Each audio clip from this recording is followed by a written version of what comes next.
Good morning everyone, welcome to teaching by Gagan. आज हम पढ़ेंगे क्लास 9 साइंस केमिस्ट्री का second chapter that is matter around us pure.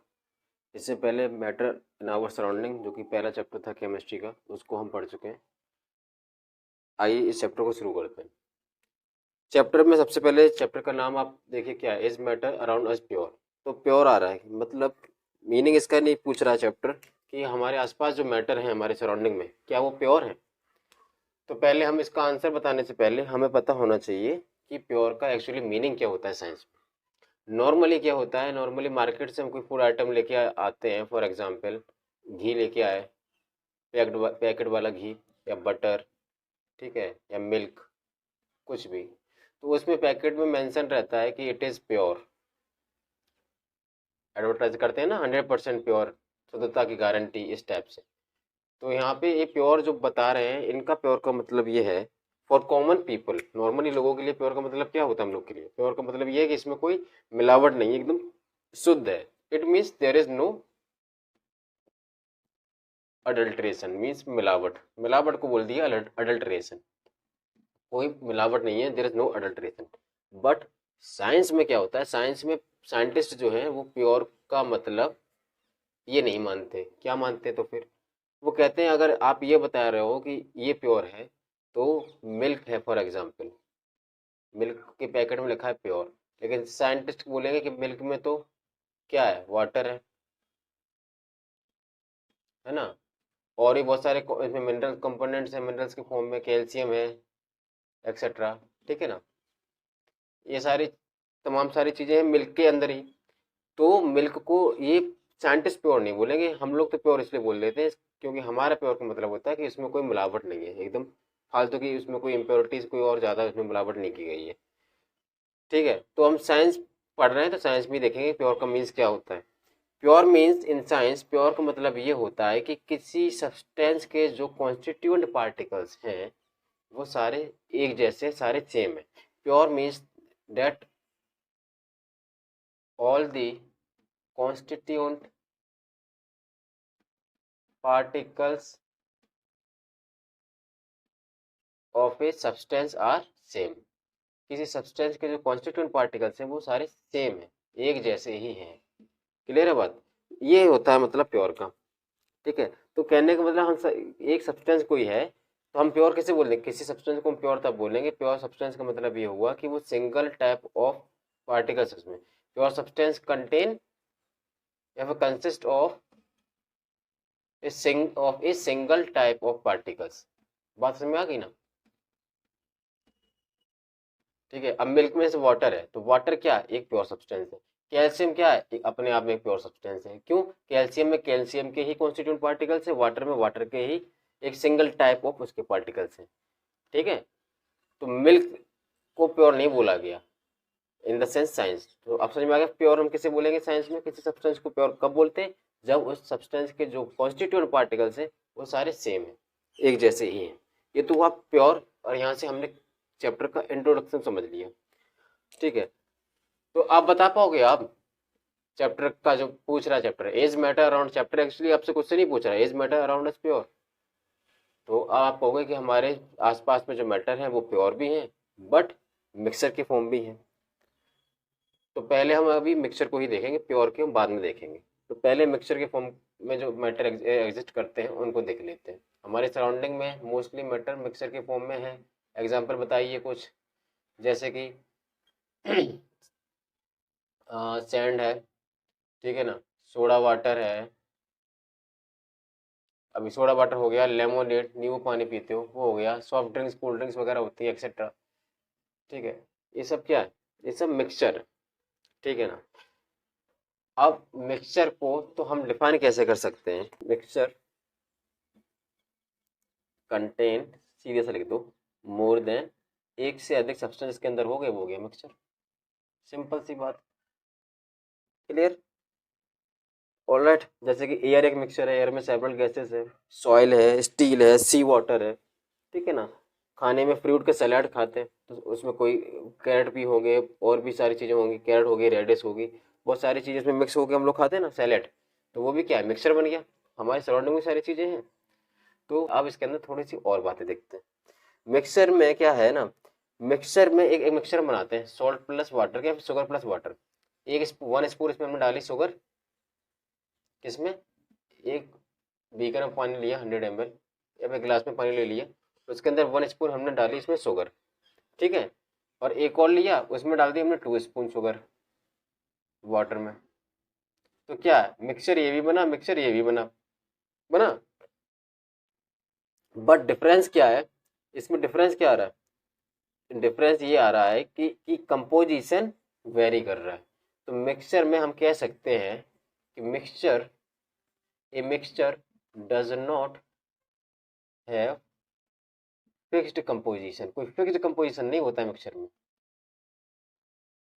क्या इतने ही फिक्स्ड अमाउंट में सारी चीजें रहेंगी, ऐसा कुछ नहीं है उसमें। तो मिक्सचर में कोई फिक्स्ड कंपोजिशन नहीं है। क्लियर है बात। अब एक बात और इसमें देख लीजिए, जैसे सॉल्ट प्लस वाटर है, सॉल्ट प्लस वाटर का एक मिक्सचर है, ठीक है ना, एक बीकर में वाटर है, उसमें सॉल्ट डिजोल्व है, सॉल्ट प्लस वाटर दोनों का मिक्सचर है बीकर में। अब सेपरेशन देखना है मिक्सचर का, मिक्सचर के अंदर सेपरेशन देखना है, इसलिए बात कर रहे हैं इसकी। तो देखो ऐसा है कि सॉल्ट प्लस वाटर का ये मिक्सचर था, इसमें जो मिक्सचर है वो सेपरेट हो जाएगा किससे, बाय फिजिकल प्रोसेस, जैसे कि evaporation. Salt plus water beaker में है, तो इवापोरेशन से क्या होगा, उसके जो वाटर के पार्टिकल्स हैं वो वेपर बन जाएंगे, वाटर जो है वो वाटर वेपर बन जाएगा by the process of evaporation. और बचेगा क्या नीचे, फिर बचेगा फिर आपका सॉल्ट। तो एक इवापोरेशन प्रोसेस जो था वो कैसा था, फिजिकल प्रोसेस। तो हम कह सकते हैं कि mixer can be separated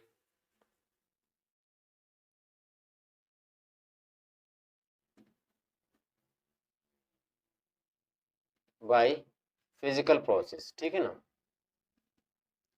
physical process से हम मिक्सर को सेपरेट कर सकते हैं।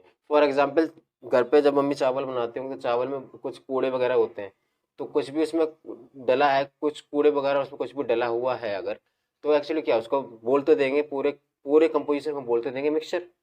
तो क्या हम उसको हैंड पिकिंग से हटा रहे ना, ठीक है ना। तो वो क्या है, फिजिकल प्रोसेस। तो फिजिकल प्रोसेस से तो हम मिक्सर को सेपरेट कर सकते हैं, लेकिन जो उसके अंदर सब्सटेंस है, ठीक है, वो नहीं कर सकते हैं फिजिकल प्रोसेस से separate. But a substance can not be separated by physical process, but a substance can not B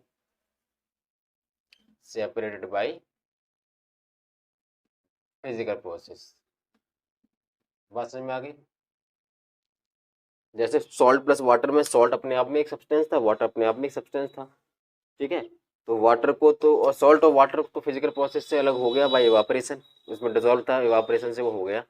लेकिन सिर्फ वाटर जो अपने आप में ही है, वाटर को कितना कैसे सेपरेट करोगे, वो तो खुद में एक सब्सटेंस है, तो वो फिजिकल प्रोसेस से सेपरेट नहीं होगा, वो भी टूट जाएगा, वाटर भी टूट जाएगा, हाइड्रोजन एंड ऑक्सीजन में टूट जाएगा, लेकिन वो किससे, इलेक्ट्रोकेमिकल प्रोसेसेस होते हैं, जो केमिकल रिएक्शंस होते हैं उसके थ्रू टूटता है। तो अभी इतनी ही बात कर रहे हैं, तो इतना ही ध्यान दो आप कि मिक्सर सेपरेट हो जाएगा फिजिकल प्रोसेस से, but substance can not be separated by physical process.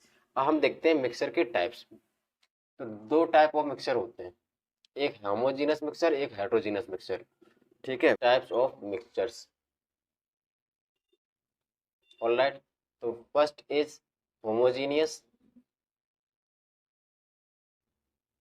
Mixture या solution, and second is heterogeneous.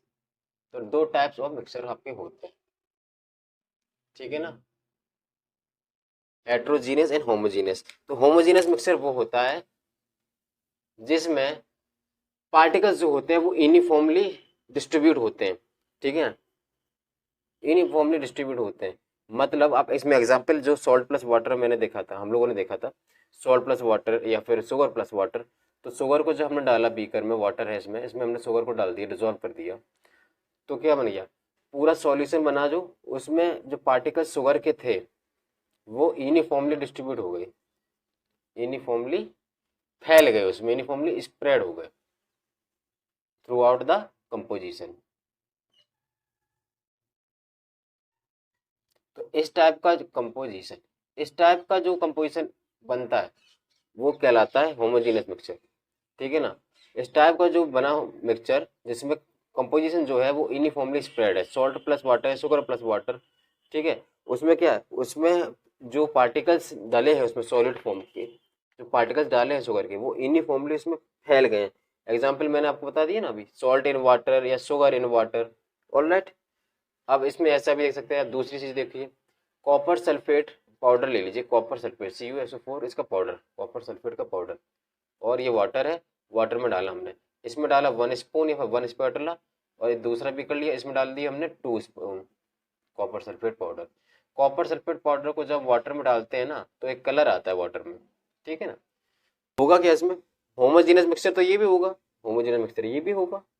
इसमें 2 स्पून डाला है, इसमें 1 स्पून डाला है, बात अलग है, लेकिन ओवरऑल बना तो मिक्सचर ही है। और कैसा बना, यूनिफॉर्म, इसमें पार्टिकल्स है वो यूनिफॉर्मली डिस्ट्रीब्यूट है, इसलिए बना कैसा, होमोजेनियस मिक्सचर। लेकिन इसमें डिफरेंस क्या होगा, इसमें मैंने बताया जब कॉपर सल्फेट पाउडर डालते हैं तो कलर आता है, इसमें 1 स्पून डाला था, इसमें 2 स्पून डाला, तो कलर की इंटेंसिटी किसमें ज्यादा होगी, कलर की इंटेंसिटी इसमें ज्यादा होगी। इसलिए हम अब कह सकते हैं they can have variable composition. ठीक है, वेरिएबल कंपोजिशन कैसा हुआ, क्योंकि हमने देखा था अभी कि 2 स्पून, अगर हमने यहाँ पे 2 स्पैटुला हमने कॉपर सल्फेट किसी में डाल दिया और एक में 1 डाला था बीकर में, तो इंटेंसिटी चेंज हो रही थी, एक में इंटेंसिटी ज़्यादा थी, एक में इंटेंसिटी कम थी, बट वो था तो होमोजेनियस मिक्सचर। इंटेंसिटी कम हो रही है, इसका मतलब क्या बोल देंगे कि वेरिएबल कंपोजिशन हो जाएगा। तो यूनिफॉर्मली स्प्रेड उसके पार्टिकल्स और दे हैव वेरिएबल कंपोजिशन, इस टाइप का हो गया आपका होमोजीनियस। हेट्रोजीनियस में क्या होता है, हेट्रोजीनियस का पहले आप एग्जांपल देख लीजिए, जैसे कि ऑयल इन वाटर। ऑयल को जब वाटर में डालते हैं तो वो डिजॉल्व नहीं होता कंप्लीटली, वो ऊपर उसके लेयर के रूप में, वाटर के ऊपर एक लेयर के रूप में उसके ऊपर बना रहता है, कंप्लीटली डिजॉल्व नहीं होता। दूसरा एग्जांपल सैंड है, सैंड में आप सैंड प्लस आयरन फिलिंग्स, उसमें आयरन फिलिंग्स डाल दो, ठीक है। या फिर जो भी मैंने बताया था, जो राइस या चावल बनाने से पहले उसको, उसमें से जो उसमें होते हैं इम्प्योरिटीज होती हैं उसको बीनती हैं ना मम्मी, तो उसमें क्या है, वो भी क्या हुआ आपका एक हेट्रोजीनियस मिक्सचर है। ठीक है, इस टाइप के आपके एग्जाम्पल हो गए, सॉल्ट और सैंड कर दिया, चीनी और नमक को कर दिया मिक्स, इस टाइप का जो मिक्सचर बन रहा है वो होता है हेट्रोजीनियस। तो हम कह सकते हैं दे कंटेन, उसमें फिजिकली डिस्टिंक्ट पार्ट दिखेंगे, होंगे, they contain physically distinct part and have non uniform composition, इसलिए हम बोल देंगे they have non uniform composition. बात समझ में आ गई आपको, तो ये तो होगी हेट्रोजीनस की बात, इसमें फिजिकली डिस्टिंक्ट पार्ट हैंगे and have non uniform composition. ठीक है, एग्जाम्पल मैंने आपको बता ही दिया, salt plus sugar, oil plus water, oil in water, ठीक है। कोई भी बहुत सारे एग्जाम्पल आप मिक्स इसमें लगा सकते हैं। तो ये हो गया आपका हेट्रोजीनस। अब आगे बढ़ते हैं, हम पढ़ेंगे what is solution. Solution, solution किसे कहते हैं, जैसे आपका लेमोनेड है, नींबू पानी है, या सोडा वाटर है, ये क्या है, एक सॉल्यूशन ही तो है। ठीक है, या फिर सॉल्ट इन वाटर है, शुगर इन वाटर है, ये सारे आपके सॉल्यूशन है। ठीक है, तो इसके अंदर कोई इसकी पहचान तो होगी, कुछ चीजें होंगी सॉल्यूशन की, जिससे कि हम पता कर पाए कि सॉल्यूशन कैसे कहते किसे। तो देखिए, सॉल्यूशन सबसे पहली बात तो आपको दिखाई दे रही है एग्जाम्पल में, अभी लिखा था लेमोनेड, सोडा वाटर, इन सब में क्या, इसमें क्या, ये किस टाइप के मिक्सचर है, होमोजेनियस मिक्सचर है, इसमें वेरिएबल कंपोजिशन, मतलब यूनिफॉर्मली डिस्ट्रीब्यूटेड है इसके पार्टिकल्स। तो सॉल्यूशन में बोल सकते हैं it is the homogeneous mixture है। ठीक है, होमोजेनियस मिक्सचर क्यों है, क्योंकि यूनिफॉर्मली डिस्ट्रीब्यूट है इसके particles. Homogeneous mixture of two or more substances, they have uniform composition। Clear है बात, यूनिफॉर्म कंपोजिशन हो गया। अब इसको देखो, इसमें जो पार्टिकल्स का साइज है वो देखते हैं, size of particles, size of particles, solution के अंदर जो पार्टिकल्स होंगे उनका साइज जो होगा वो 1 नैनोमीटर से भी स्मॉल होगा। 1 नैनोमीटर, 1 नैनोमीटर जो होता है वो होता है 10⁻⁹मीटर इन, साइज ऑफ पार्टिकल्स किस में दिया गया है, इन डायमीटर में। उसकी डायमीटर, जो पार्टिकल्स का डायमीटर का जो होगा साइज, वो कितना होगा, 1 नैनोमीटर से भी small, size of particle is small than 1 nanometre से भी छोटा होगा उसका साइज। क्लियर है बात। और 1 नैनोमीटर इसके बराबर होता है। इसका मतलब क्या है कि पार्टिकल्स का साइज इतना छोटा है तो क्या होगा, ये है सॉल्यूशन एक हमारा, water plus salt plus water का मान लो। तो इसमें क्या है, हमने देखा कि इसमें जो पार्टिकल्स हैं डिजोल्व होने के बाद सॉल्यूशन ये बन गया, जिसमें सॉल्यूट अच्छे से डिजोल्व हो गया। अभी सॉल्यूट सॉल्वेंट क्या होता है वो हम देखेंगे। सॉल्यूट एक्चुअली वो होता है जो इसके अंदर डालते हैं हम, डिजोल्व करते हैं, ठीक है। तो सॉल्ट प्लस वाटर में सॉल्ट आपका इसमें सॉल्यूट रहेगा, तो हमने जो इसमें डाला अच्छे तरीके से सॉल्यूशन डिजोल्व हो गया, बन गया, यूनिफॉर्म कंपोजिशन हो गया। तो इसमें सॉल्यूट जो पार्टिकल्स होंगे, यानी कि इसके अंदर जो पार्टिकल्स जो होंगे, मेन बात इधर देखो, इसके पार्टिकल्स होंगे वो बहुत छोटे हैं। देख रहे हैं ना कितना छोटा है, पार्टिकल्स बहुत छोटे हैं और वेरी स्मॉल।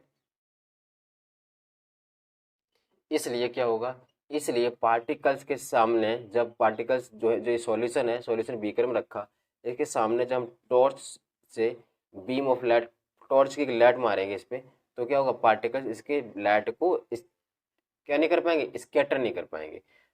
तो since particles are very small, they can not scatter a beam of light. और बीम ऑफ लाइट को स्कैटर नहीं कर पाएंगे, इसका मतलब यहाँ पे क्या नहीं हो पाएगा, टिंडल इफेक्ट नहीं हो पाएगा, जो कि कोलॉइड में होता है, ठीक है। क्यों नहीं हो पाएगा, क्योंकि जब इस पार्टिकल स्कैटरिंग कर देंगे तो क्या होगा, तो पाथ ऑफ लाइट, जो लाइट का जो रास्ता है, पाथ है, वो दिखाई देने लगता है। तो पाथ ऑफ लाइट जब दिखाई देने लगता है तो वो जो इफेक्ट क्रिएट होता है उसको बोलते हैं हम टिंडल इफेक्ट।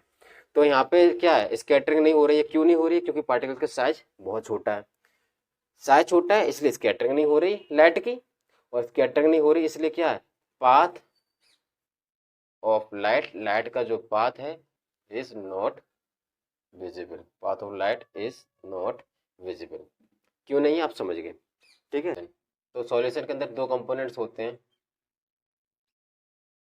किसी सॉल्यूशन में दो कंपोनेंट होते हैं, एक होता है सॉल्यूट, दूसरा होता है सॉल्वेंट। सॉलिड वो होता है जो स्मॉल अमाउंट में प्रेजेंट होता है, ये होता है ये लार्जर अमाउंट में प्रेजेंट होता है। पहली बात तो ये हो गई। दूसरा,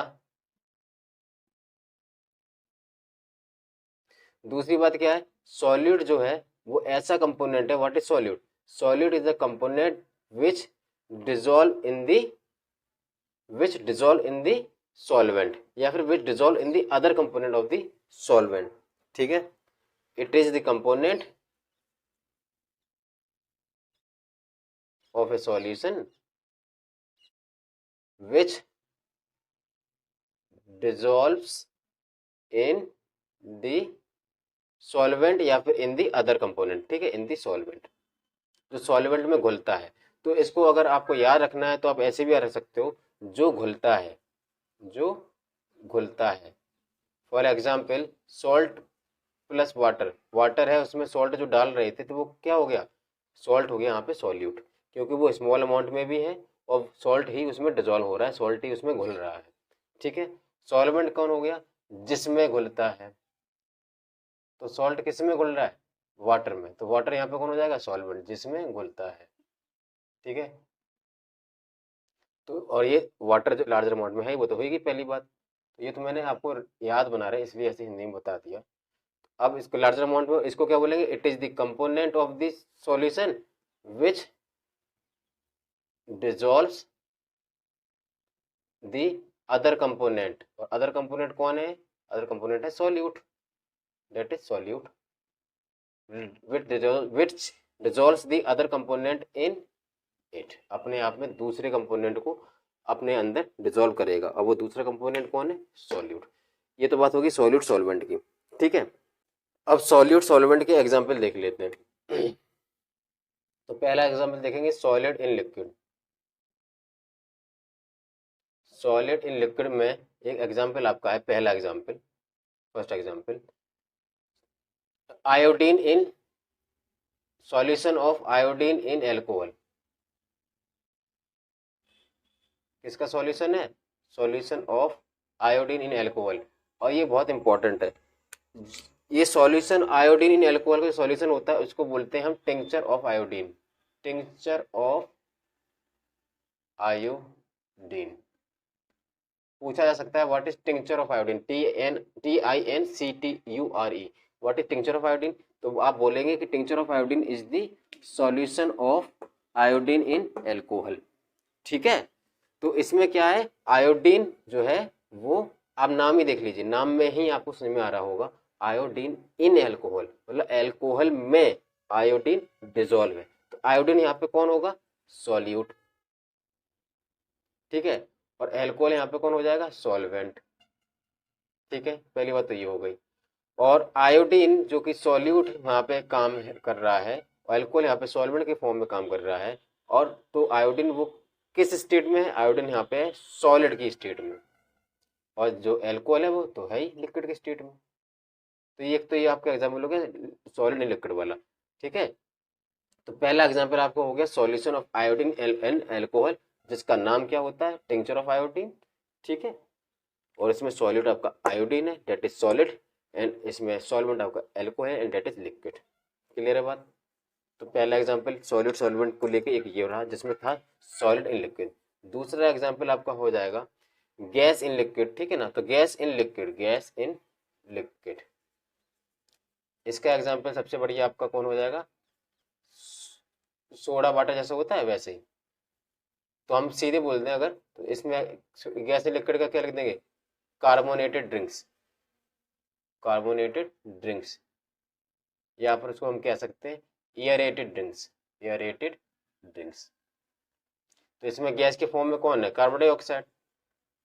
गैस इन लिक्विड, तो सीधी सी बात है गैस डिजोल्व है किसमें, लिक्विड में, लिक्विड में इसमें डिजोल्व हो रही है, तो ये लार्जर अमाउंट में होगा, ये लेस अमाउंट में होगा, तो कार्बन डाइऑक्साइड हमारी क्या हो जाएगी यहाँ पे, सॉल्यूट। तो गैस यहाँ पे कौन हो गई, सॉल्यूट, और लिक्विड यहाँ पे कौन हो गया, water, and that is solvent. तो गैस इन लिक्विड का एग्जांपल ये हो गया कौन, कार्बोनेटेड या फिर एयरेटेड ड्रिंक्स। ठीक है, थर्ड आपको हो सकता है गैस इन गैस, गैस में ही गैस। तो गैस इन गैस का सबसे बढ़िया एग्जांपल आपका हो गया एयर। क्यों, एयर क्या है, air is a mixture of several gases. ठीक है, एयर में बहुत सारी गैसेस हैं, ऑक्सीजन है, नाइट्रोजन है, और भी गैसेस हैं, but oxygen nitrogen major amount में प्रेजेंट है। ऑक्सीजन होती है आपकी 21%, नाइट्रोजन होती है 78% एटमोस्फेयर में। तो ये इसके सॉलिड सॉल्वेंट के आपके एग्जांपल हो गए तीनों ही फॉर्म में, solid in liquid, gas in liquid and gas in gas.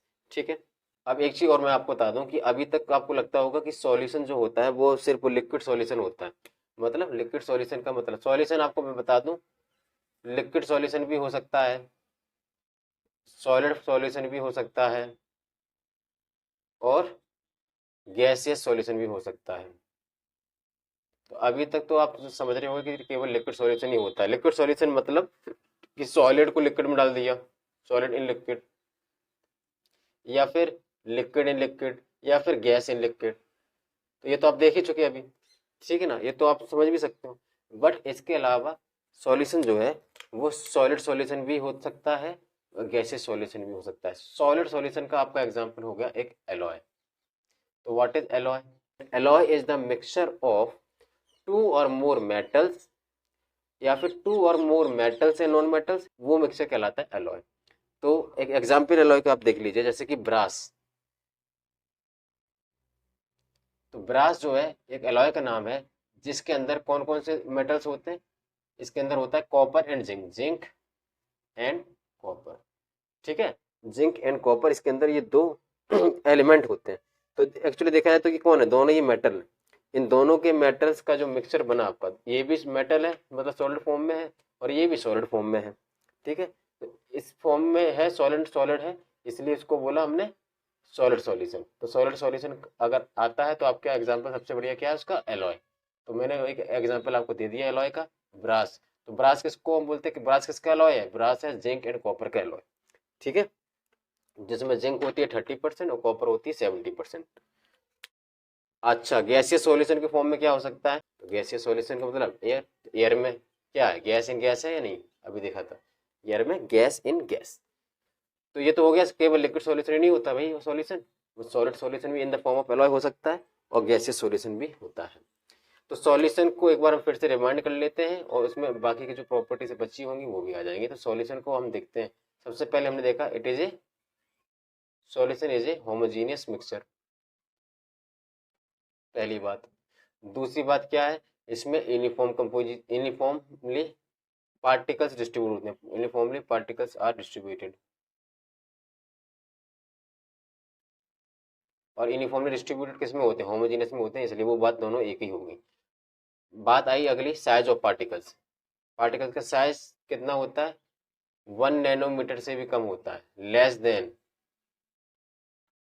Is less than 1 nanometre in diameter, and 1 nanometre equals to 10⁻⁻⁹ metre. N for nano, N for 9, और नैनो का मतलब होता है वेरी स्मॉल, इसलिए माइनस लगेगा, ठीक है। Size of particles very small, इसलिए क्या होगा, particles can not scatter beam of light, can not scatter a beam of light.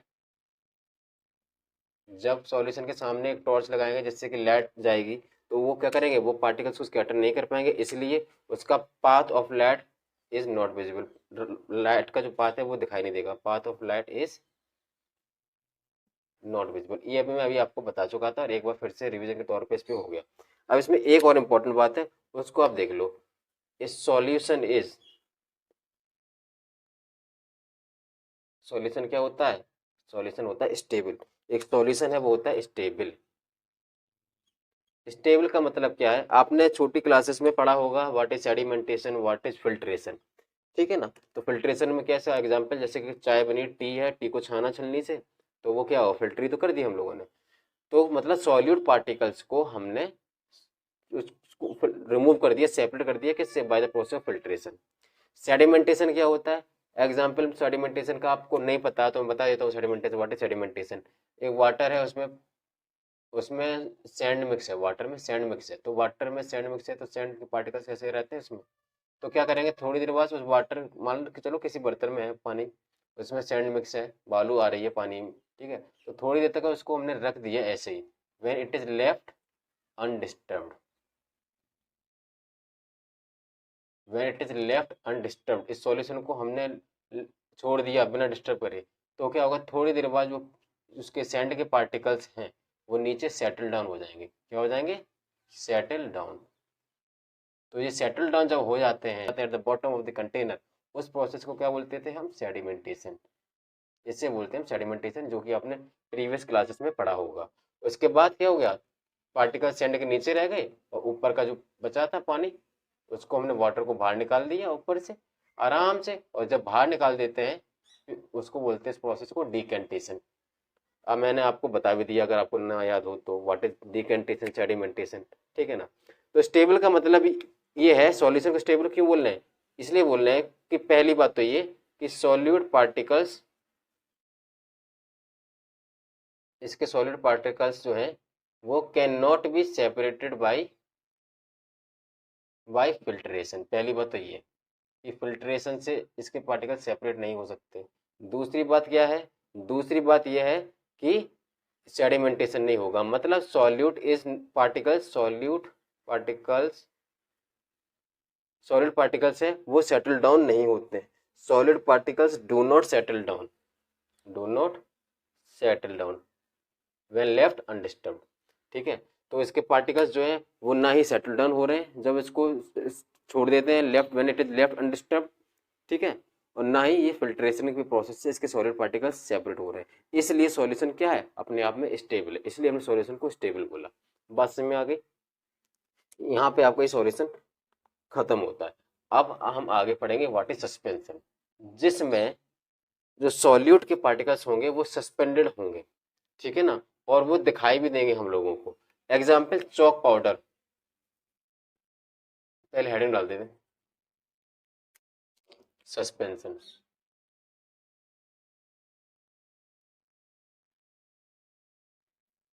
Suspension को लेके सस्पेंस में मत रहना, बहुत इजी है। एग्जाम्पल सबसे पहले मैं बता दे रहा हूँ आपको, चौक पाउडर जो है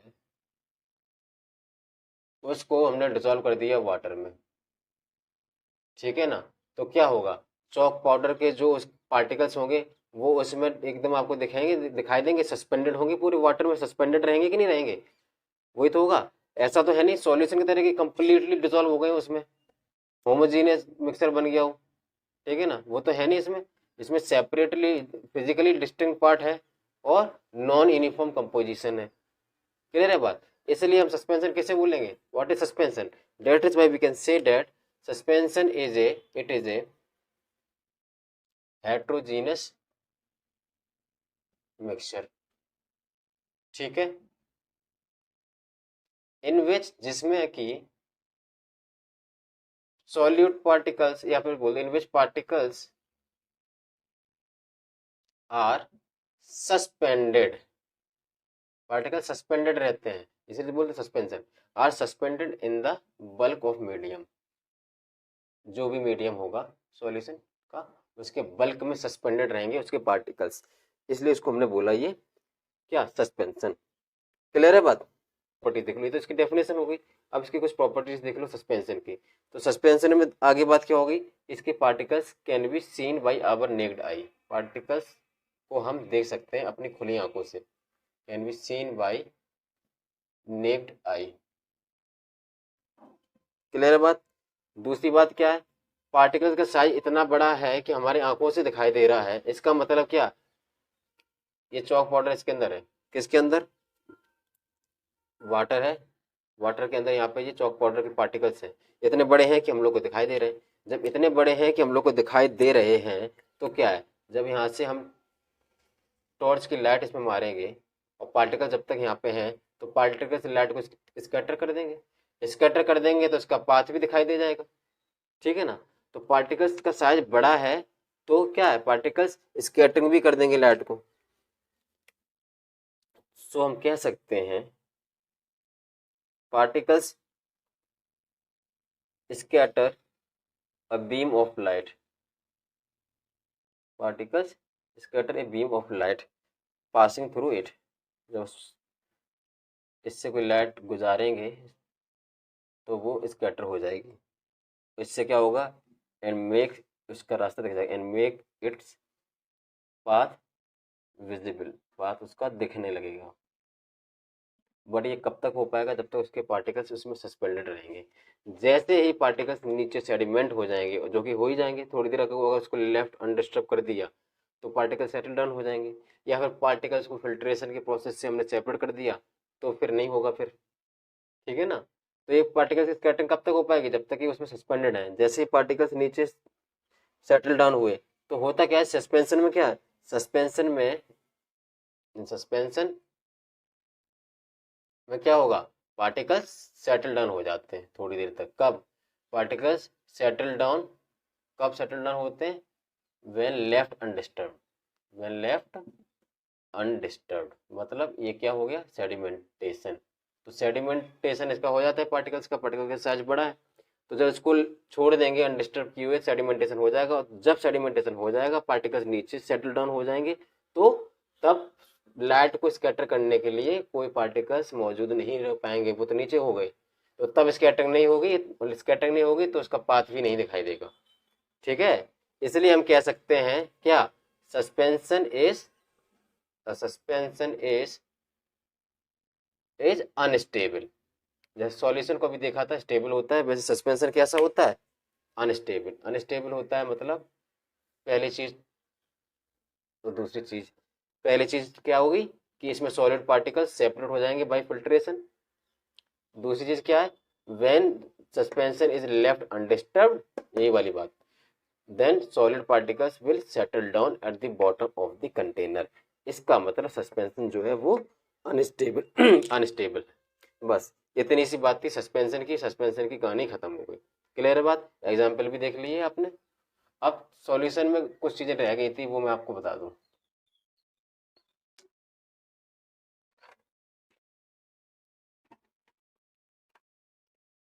हाँ, सॉल्यूशन में हम सॉल्यूट सॉल्वेंट जो थे उसके कंपोनेंट थे दो, वो हम देख चुके थे। ठीक है? उसके बाद उसकी हम प्रॉपर्टी भी देख चुके थे। अब उसमें रह गया था हमारा कंसेंट्रेशन ऑफ सॉल्यूशन, उसको और देख लेते हैं।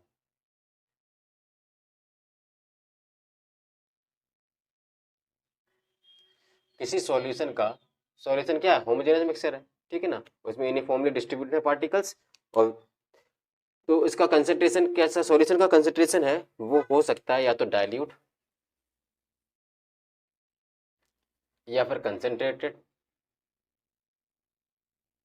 या फिर एक और होता है, उसको बाद में देखें, पहले इनको देखो। तो डाइल्यूट का मतलब क्या हुआ, डाइल्यूट में मतलब क्या होगा कि इसमें सॉल्यूट पार्टिकल्स जो होंगे वो लेस अमाउंट में प्रेजेंट होंगे। Solute particles are present in less amount. जैसे कि एक पानी के गिलास में हमने डाली 1 स्पून, दूसरे पानी के गिलास में हमने डाली 5 स्पून शुगर। तो डाइल्यूट कौन सा होगा, कंसंट्रेटेड कौन सा होगा, जिसमें 1 स्पून डाली वो डाइल्यूट होगा। क्यों, क्योंकि उसके सॉलिड पार्टिकल्स उसमें जो है वो लेस अमाउंट में। कंसंट्रेटेड वो हो जाएगा जिसमें 5 स्पून डाली। क्यों, क्योंकि इसमें जो सॉलिड पार्टिकल्स हैं वो ज़्यादा अमाउंट में डाला। तो डाइल्यूट जान गए आप। कंसंट्रेटेड क्या होगा, इसमें जो पार्टिकल्स होंगे solid particles are present in larger amount. ठीक है, तो ज़्यादा अमाउंट में उसमें अगर सॉलिड प्रेजेंट है तो कंसंट्रेटेड हो गया, लेस अमाउंट में डाइल्यूट हो गया। इसके बाद एक तीसरा टाइप का इसके अंदर होता है एक और सॉल्यूशन, वो उसे बोलते हैं हम सैचुरेटेड सॉल्यूशन। तो किसी सॉल्यूशन का कंसंट्रेशन है वो हो सकता है या तो डाइल्यूट, या तो कंसंट्रेटेड, या फिर सैचुरेटेड। तो सैचुरेटेड सॉल्यूशन ऐसा सॉल्यूशन हो गया जिसमें कि हमने सॉल्यूट को ज़्यादा से ज़्यादा डिजॉल्व हो सके किसी सॉल्वेंट में, सॉल्यूट। तो हमने क्या किया, उस सॉल्यूशन में हमने हीटिंग प्रोवाइड कर दी।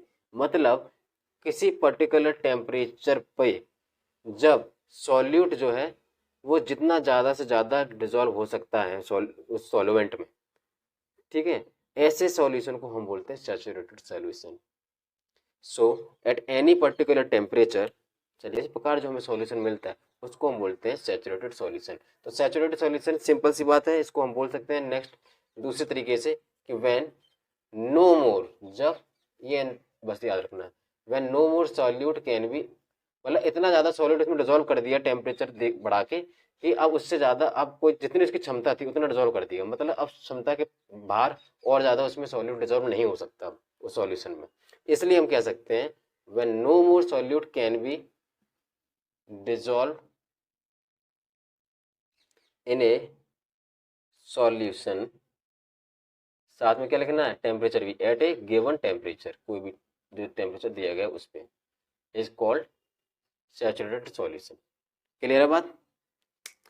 अब इसी का अपोजिट अगर हम कर दें, अनसैचुरेटेड सॉल्यूशन, अनसैचुरेटेड सॉल्यूशन, इसका अपोजिट है अनसैचुरेटेड, तो इसी का अपोजिट आप डेफिनेशन कर दो बस।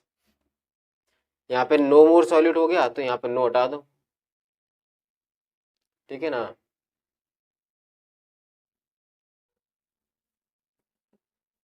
When more solute can be dissolved in a solution at a given temperature is called unsaturated। यहाँ पे unsaturated आ गया तो यहाँ पे no हटा दिया।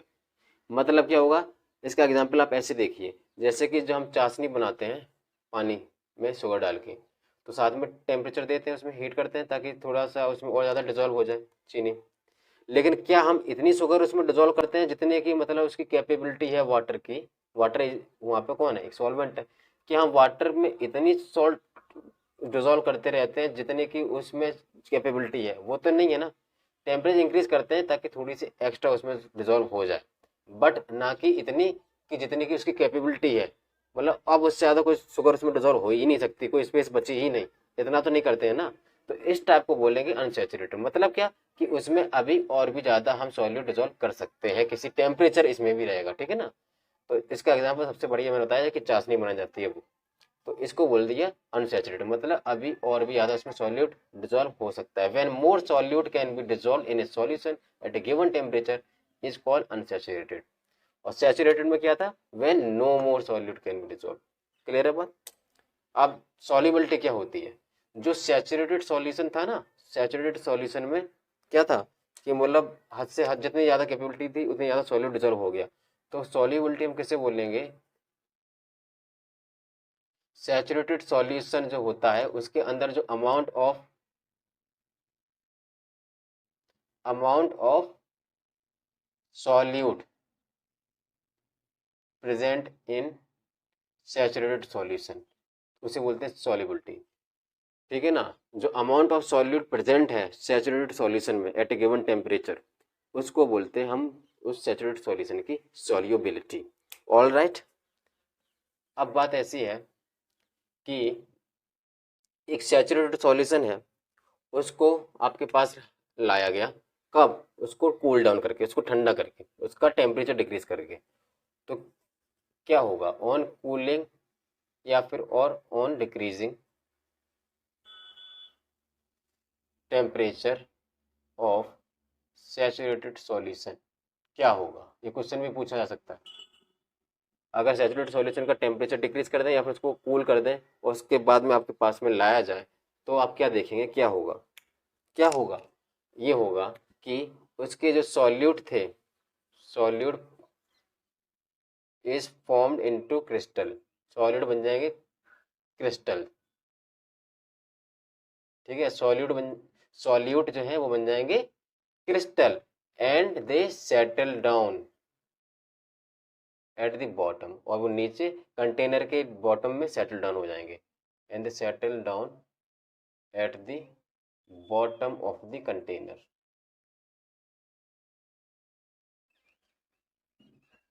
And this result in the formation of what? Super saturated solution. इससे हमारा क्या बन जाएगा? Super saturated solution.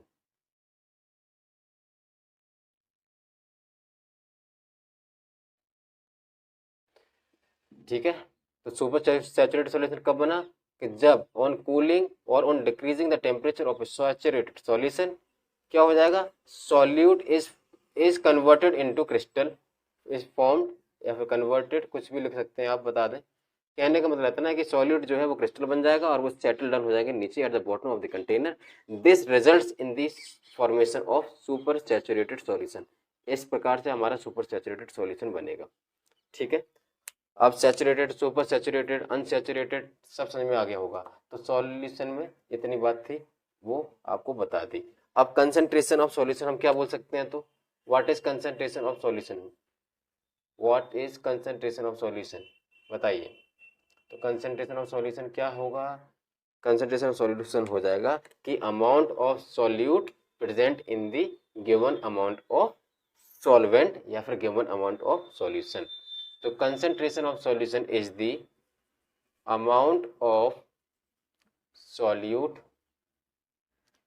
present in amount of given amount of solvent या फिर solution। ठीक है, किसी सॉल्यूशन में जितना अमाउंट ऑफ सॉल्यूट प्रेजेंट है या फिर किसी सॉल्वेंट में जितना अमाउंट ऑफ सॉल्यूट प्रेजेंट है, उसको हम बोलते हैं उस सॉल्यूशन का कंसंट्रेशन। ठीक है, अमाउंट हो सकता है in the form of mass या फिर in the form of volume. ठीक है, तो इतनी बात समझ में आ गई। अब कंसंट्रेशन, किसी सॉल्यूशन का कंसंट्रेशन फाइंड करने के हमारे पास दो मेथड है, उन दोनों मेथड को देखेंगे और उसी की बेस पे उसके कुछ न्यूमेरिकल भी देखेंगे। तो पहला मेथड होता है मास बाई मास परसेंटेज, ठीक है ना।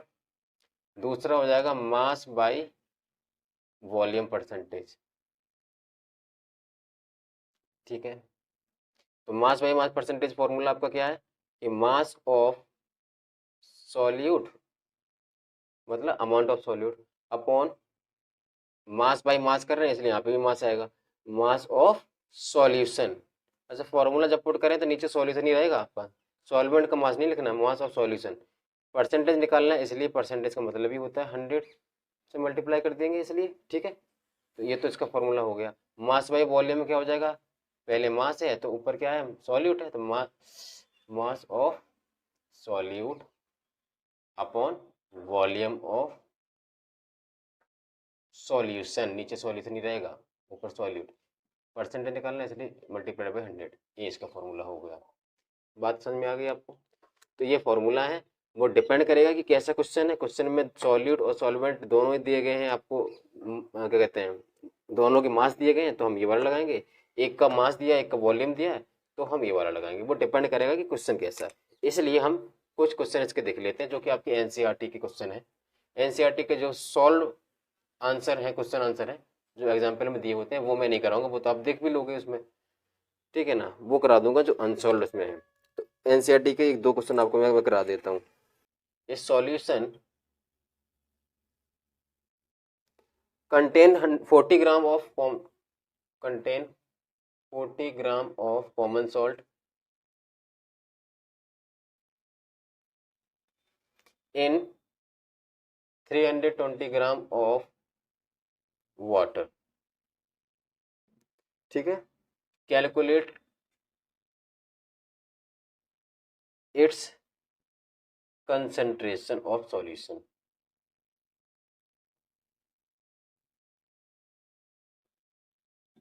ये आपका एनसीईआरटी का क्वेश्चन है। तो इस क्वेश्चन में आप देखिए, पहले तो फाइंड करिए कि दोनों चीजों में मास मास दिया है या फिर मास या वॉल्यूम दिया है। 40 ग्राम कॉमन सॉल्ट, 320 ग्राम वाटर, दोनों ग्राम दिया है। तो ग्राम क्या है, gram is the unit of mass. ठीक है, तो मास दिया है भाई। आप पता करो कि कौन सा सॉल्यूट है कौन सा सॉल्वेंट है। सॉल्यूट की दो चीजें बताई गई थी, एक तो ये कि सॉल्यूट जो होता है वो लेसर अमाउंट में होता है। ठीक है, तो लेसर अमाउंट में ये है ही कॉमन सॉल्ट। दूसरा क्या है, जो घुलता है, जो डिजोल्व होता है सॉल्वेंट में। तो क्या लिखा है इसमें, कौन डिजोल्व हो रहा है ये बताओ। कॉमन सॉल्ट इन लगा, in common salt in water, मतलब common salt in water, water में कॉमन सॉल्ट डिजोल्व हो रहा है। तो वाटर यहाँ पे कौन रहेगा, सॉल्वेंट जिसमें घुल रहा है। ठीक है, सॉल्वेंट, और कॉमन सॉल्ट घुल रहा है उसमें, कॉमन सॉल्ट डिजोल्व हो रहा है उसमें, इसलिए कॉमन सॉल्ट सॉल्यूट। तो सॉल्यूट और सॉल्वेंट को पहले पता करना आना चाहिए। क्लियर है बात, और इजी भी है। ऐसे ना समझ पाओ तो ऐसे देख लो, इस तरह देख लो आप कि जो लेसर अमाउंट में, तो 40 ग्राम ये हो गया। तो सिंपल सी बात, जो दिया है हमें पहले वो लिखना है। गिवन क्या दिया गया हमें, मास ऑफ सॉल्यूट दिया गया है। मास ऑफ सॉल्यूट कितना है, और वो सॉल्यूट कौन हो गया यहाँ पे, कॉमन सॉल्ट।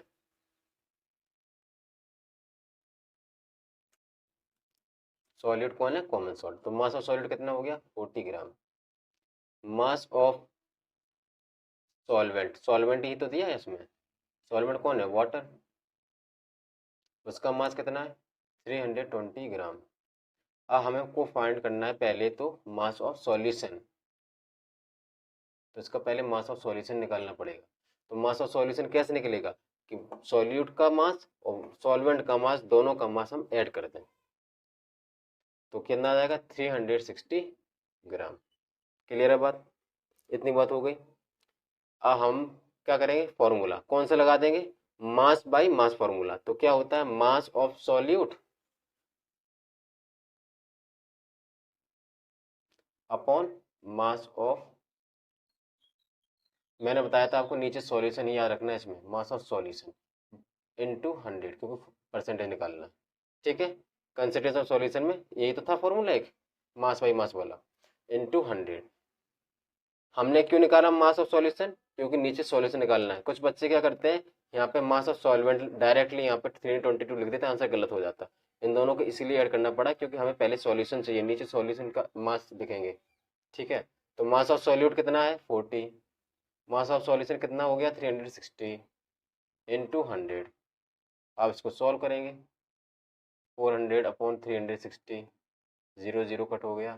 तो इसका आंसर आपका आ जाएगा 1.1%, इसका 11.1%। ऑल राइट, 11.1% इसका आंसर आ जाएगा। आप समझ में आ गया होगा आपको कैसे फाइंड करते हैं हम लोग कंसंट्रेशन। ठीक है, जो कि इसका लास्ट क्वेश्चन होगा, इसके बाद हम पहुंचेंगे कोलॉट को पढ़ने। To make a solution, question कोई भी हुआ करे, आपने कंसेप्ट अगर पढ़ लिया है तो आपके अंदर ये कॉन्फिडेंस आना चाहिए कि मैंने पढ़ तो सब लिया है, अब मुझे प्रॉब्लम कहाँ पे आएगी।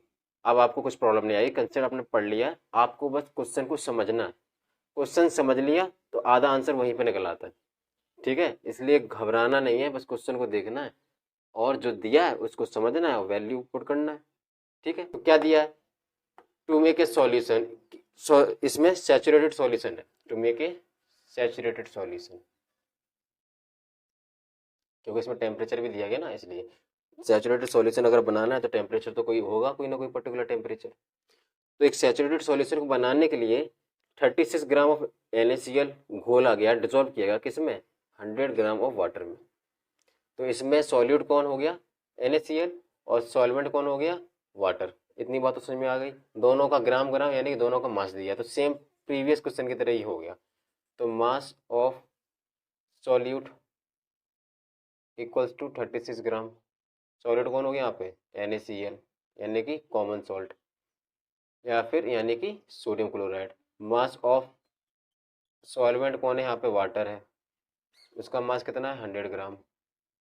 ठीक है, मास ऑफ सॉल्यूशन हमको पहले निकालना है, उसके बाद फॉर्मूला लगाना है। तो कैसे निकालने के, इन दोनों को प्लस करेंगे, सॉलिड प्लस सॉल्वेंट 136 ग्राम। क्लियर, फॉर्मूला लगा देंगे मास of solute upon mass of solution जो कि है 136 मल्टीप्लाइड बाई 100। तो इसको सॉल्व करेंगे तो हमारा आंसर, इसको आप सॉल्व करोगे तो आपका आंसर आएगा अप्रोक्स 26.47%। ठीक है ना, परसेंटेज निकालना है, परसेंटेज लगाना मत भूलना आप। ठीक है, ये आपका एक और क्वेश्चन करा दिया। अब कोई प्रॉब्लम नहीं है, अब आगे बढ़ेंगे और पढ़ेंगे हम लोग कॉलर्ड्स कि कॉलर्ड्स क्या होते हैं। ठीक है, तो हम पढ़ रहे हैं कोलोइडल सॉल्यूशन या फिर कॉलर्ड्स, कुछ भी बोल सकते हैं इसको।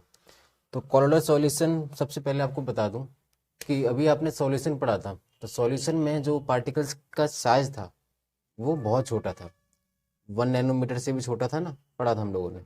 और सस्पेंशन में क्या था, सस्पेंशन में जो पार्टिकल्स थे उनका साइज जो था वो इतना बड़ा था कि हम लोग अपनी नेक्ड आई से देख भी पा रहे थे। तो ऐसे ही अब ये कोलोइडल सॉल्यूशन है, it is the intermediate between solution and suspension. मतलब ये सॉल्यूशन और सस्पेंशन के बीच का है, बिटवीन सॉल्यूशन एंड सस्पेंशन। पहली बात तो ये है।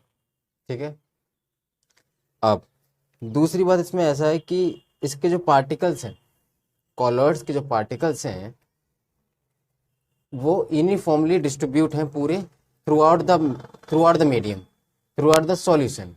वो मीडियम सॉल्यूशन है इसलिए हम उसको मीडियम को सॉल्यूशन बोल रहे हैं। सो इसमें पार्टिकल्स जो हैं, particles are uniformly spread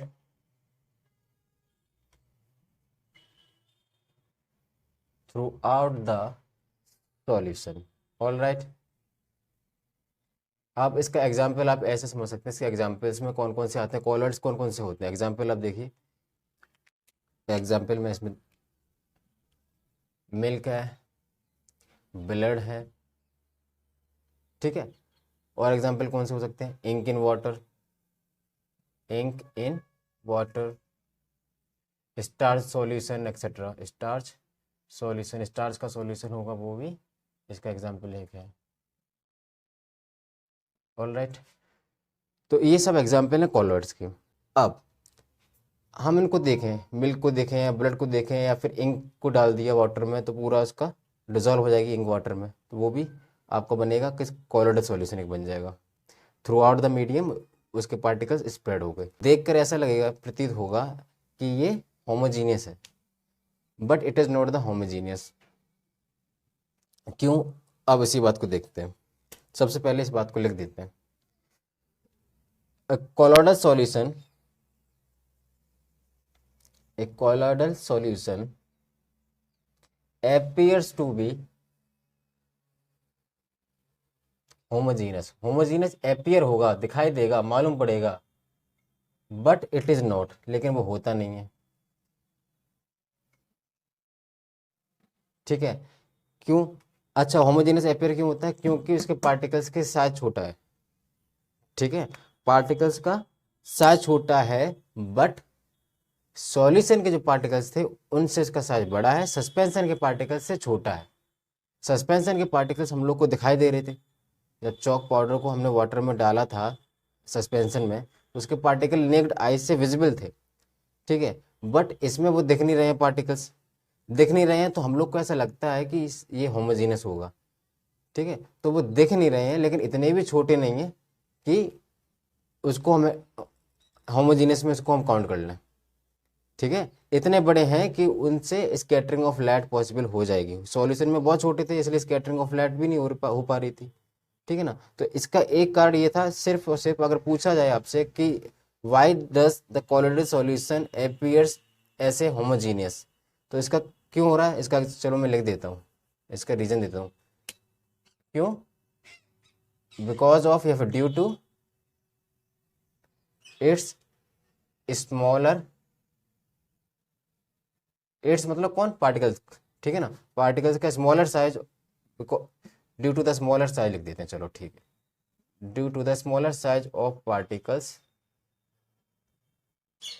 then particles of suspension. ठीक है, सस्पेंशन से पार्टिकल्स का, सस्पेंशन के पार्टिकल से इसके पार्टिकल्स का साइज छोटा होता है, इसलिए ये अपेयर होता है होमोजीनियस। बट ये होता कैसा है, but it is heterogeneous. All right,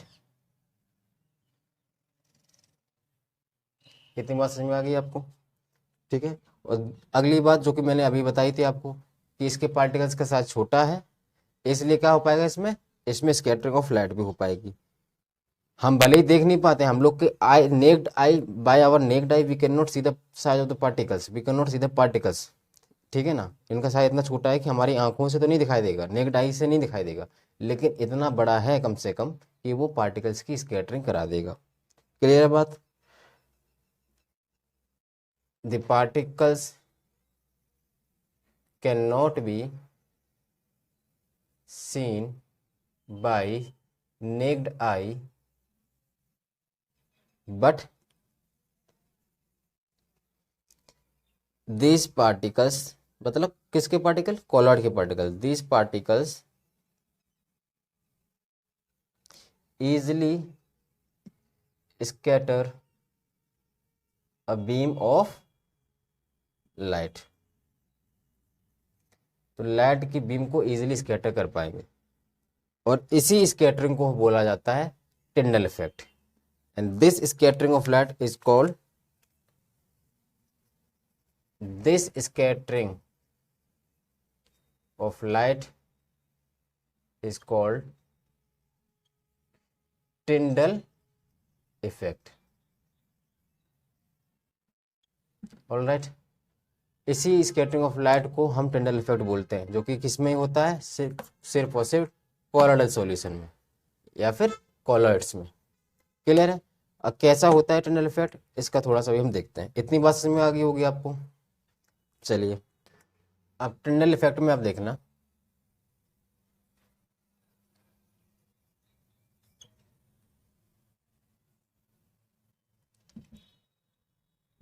ये टॉर्च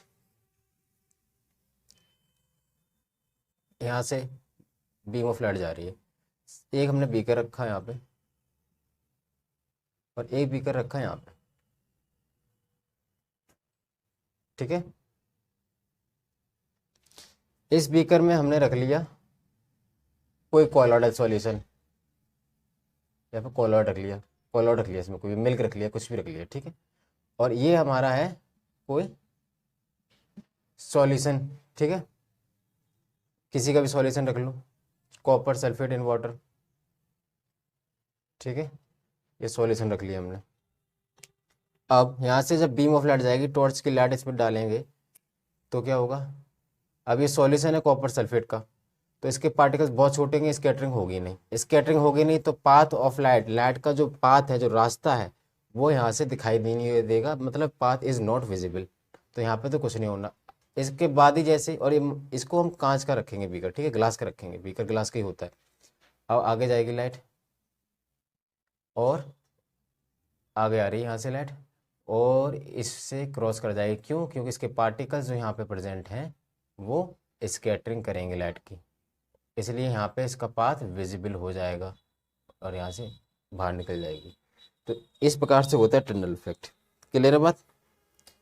अब टिंडल इफेक्ट के कुछ एग्जाम्पल, इसके दो एग्जाम्पल हैं जो अपने रियल वर्ल्ड में हम लोग देखते हैं। तो एक तो एग्जाम्पल आपका होता है व्हेन वी एंटर, जब हम एक कमरे में जाते हैं, एक कमरे में गए, आपने देखा हो किसी कमरे में एक साइड में छोटा सा कहीं होल हो और बाहर हो सन और इसकी धूप आ रही है, उसकी रोशनी आ रही है, तो यहाँ पे छोटा सा होल है, अगर इस रूम में, ये रूम है, तो क्या होगा, एक इस प्रकार से एक लाइन सी बन जाती है, पाथ ऑफ लाइट दिखाई देता है, लाइट का एक पाथ दिखाई देता है, रास्ता दिखाई देता है। ये क्या है, ये टिंडल इफेक्ट का ही एग्जाम्पल है, दिस इज टिंडल इफेक्ट। और ये क्यों हो रहा है, क्योंकि इसमें कोई ना कोई पार्ट, टिंडल इफेक्ट कब होता है, जब कोई ना कोई कॉलोडल पार्टिकल्स स्कैटरिंग करते हैं लाइट की, ठीक है ना। तो इसमें कौन स्कैटरिंग कर रहा है, इसमें स्कैटरिंग कर रहे हैं जो इस रूम के अंदर कौन कर रहे हैं, डस्ट पार्टिकल्स हैं वो, and smoke, and smoke. Clear बात। दूसरा, दूसरा Tyndall effect through canopy of A dense forest. एक घने जंगल में क्या होता है, बहुत सारे पेड़ होंगे, तुम मान के चलिए ट्री है, तो ट्रीज के बीच में जो यहाँ पे जो इसके जो ब्रांचेस होती हैं, वहाँ पे जो लीव्स होती हैं, लीव्स के बीच में जो स्पेसेस होती हैं कुछ कुछ से, ठीक है ना। और जंगल तो घना है ही, तो वहाँ पे क्या होता है, ये कैनोपी बोली जाती है, इसकी जो शाखाएं होती हैं थोड़ा सा जो बनाती हैं ऊपर छाए टाइप की, तो बीच में गैप भी होते हैं यहाँ पे, तो वहाँ से लाइट आती है इस प्रकार से। आप तो sunlight passes through the canopy of dense forest, ठीक है ना, तो वहाँ पे क्रिएट हो जाता है टिंडल इफेक्ट। आप उसमें नहीं समझ पाए तो देखिए, ये आपको दिख रहा होगा एग्जाम्पल, ये आपको टिंडल इफेक्ट। तो इसमें उसकी ट्रीज की जो कैनोपी है, उस कैनोपी से सनलाइट गुजर कर आ रही है और टिंडल इफेक्ट शो कर रही है, you can observe it, okay, देख लिया होगा आपने। तो अच्छा, यहाँ पे ये टिंडल इफेक्ट हो रहा है, वो किसके द्वारा हो रहा है, यहाँ पे हो रहा है बाय मिस्ट। तो डेंस फॉरेस्ट में क्या है, मिस्ट प्रेजेंट है, मिस्ट ने यानी कि जिस प्रकार से वो होता है, धुंध होती है, कोहरा होता है, उसी को बोलते हैं मिस्ट। तो इन एयर, हवा में, उसी को बोलते हैं मिस्ट। मिस्ट, फॉग, ये सब एक जैसे ही हैं, उसी एग्जाम्पल है। तो घना जंगल है तो उसमें होता है, सर्दियों में कोहरा टाइप का पड़ता है तो धुंध सी रहती है, उसमें पानी पानी की कुछ मिस्ट, वही हो गया, कुछ टाइनी टाइनी ड्रॉपलेट्स हैं वाटर की एयर में। तो वो ड्रॉपलेट्स जो हैं वो एक्ट करती हैं ऐसे कॉलोडल पार्टिकल्स, ठीक है ना। This droplets of water acts as ऐसे कॉलोडल कॉलोड पार्टिकल्स, और ये कॉलोड पार्टिकल्स के रूप में एक्ट करते हैं, और जिसकी वजह से स्कैटरिंग हो जाती है सनलाइट की, और उसका उस प्रकार से, इस प्रकार से टिंडल इफेक्ट हम लोग को देखने को मिलता है। क्लियर है बात। तो इसका पहला एग्जांपल हम लिख सकते हैं, पहला example, when a fine beam of light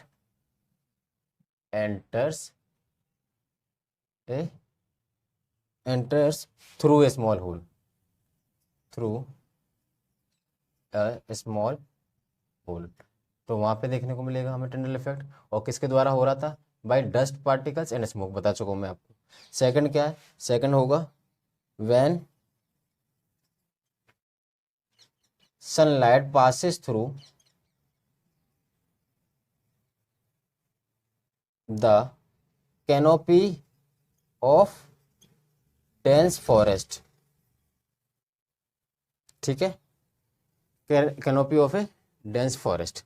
तो ये दो एग्जांपल आपके हो गए, और यहाँ पे कौन कर रहा था, मिस्ट, ठीक है ना, यहाँ पे मिस्ट कॉलोडल पार्टिकल्स के रूप में काम कर रहा था, और वो स्कैटर कर रहा था लाइट को, और यहाँ पे dust and smoke, dust particles and smoke. Mist पता है, mist contain tiny droplets of water in air, all right, ये इसके एग्जाम्पल हो गए। कैलोड्स को सेपरेट कैसे कर सकते हैं, वैसे सेपरेशन का एक टॉपिक हुआ करता था पुरानी एनसीईआरटी में, उसमें बहुत सारे सेपरेशन मेथड थे, फिल्ट्रेशन और ये सेंट्रीफ्यूगेशन, बहुत सारे मेथड थे, वो टॉपिक ही पूरा आपका नई एनसीईआरटी में हटा दिया गया। तो यहाँ पे देखते हैं कॉलोड्स को सेपरेट कैसे करेंगे, बस इतनी एक लाइन इसमें देखनी है। वो पूछ सकता है कि कॉलोड्स के पार्टिकल्स को हम सेपरेट कैसे करते हैं, कॉलोड्स को सेपरेट कैसे करते हैं। कॉलोड्स कैन नॉट भी, पहली बात तो इसको ये है कि कॉलोड्स को हम फिल्ट्रेशन से, जैसे फिल्टर होता था ना, उसको छान दिया चाय की तरह, तो फिल्ट्रेशन से, सेडिमेंटेशन से, इस प्रकार से इस कॉलोड पार्टिकल्स, जैसे कि दूध है, मिल्क है, ठीक है ना, तो इसको क्या हम सेपरेट कर सकते हैं फिल्ट्रेशन से या सेडिमेंटेशन से, नहीं कर सकते ना। तो colloids can not be separated by filtration से, नहीं होगा सेपरेट, तो किससे होगा, separated by, separate by a process called centrifugation, centrifugation process से कॉलॉइड्स को हम सेपरेट कर सकते हैं, फिल्ट्रेशन से नहीं होगा separate. All right, centrifugation process कौन सा होता है, इसका एग्जाम्पल हम आपको बता देते हैं। जैसे मिल्क एग्जाम्पल तो है कॉलॉइड का, तो मिल्क में से जब माखन निकालते हैं, बटर निकालते हैं, मक्खन निकालते हैं घर पे, उसको इस प्रकार से चलाते हैं, ठीक है ना, तो वो सेंट्रीफ्यूग ही करते हैं उसको, मिल्क को, तो वो सेंट्रीफ्यूगेशन प्रोसेस है। Next we will see components of colloidal solution. अच्छा जल्दी से मुझे ये बताइए कि कंपोनेंट्स ऑफ सॉल्यूशन हम लोगों ने क्या देखे थे, क्या थे उसके अंदर, solute and solvent. All right, ऐसी कॉलॉइडल सॉल्यूशन के जो कंपोनेंट होंगे वो भी होते हैं, एक सॉल्यूट की तरह एक्ट करता है और एक सॉल्वेंट की तरह एक्ट करता है। जो सॉल्यूट की तरह एक्ट करता है उसको हम बोलते हैं डिस्पर्स्ड फेस, डिस्पर्स्ड फेस, और जो सॉल्वेंट की तरह एक्ट करता है उसको बोलते हैं डिस्पर्सिंग मीडियम या फिर डिस्पर्सन मीडियम, ठीक है। It act as a solvent solute, it act as a solvent, ये सॉल्वेंट की तरह काम करता है, ये सॉल्यूट की तरह काम करता है। It is a solute like component in the colloidal solution. Dispersion medium क्या है, it is the component of the colloidal solution in which dispersed phase is suspended. It is the कौन सा component, it is the component of the colloidal solution in which dispersed phase is suspended, जिसके अंदर dispersed phase suspended है, उसको बोल दिया हमने dispersion medium, ठीक है। इतनी बात थी इसके अंदर। अब हम इसके एग्जाम्पल देखेंगे, डिस्पर्स्ड फेज और डिस्पर्सिंग मीडियम यानी कि कॉलॉइड के एग्जाम्पल, ये बहुत इंपॉर्टेंट है। कॉमन एग्जाम्पल्स ऑफ, आपके एनसीईआरटी में भी दिया इसका चार्ट एक, कॉलॉइड्स, ठीक है ना। तो इसमें हम इस चार्ट में रख लेते हैं डिस्पर्सन, सॉरी डिस्पर्स्ड फेज, इधर हो जाएगा डिस्पर्सिंग मीडियम,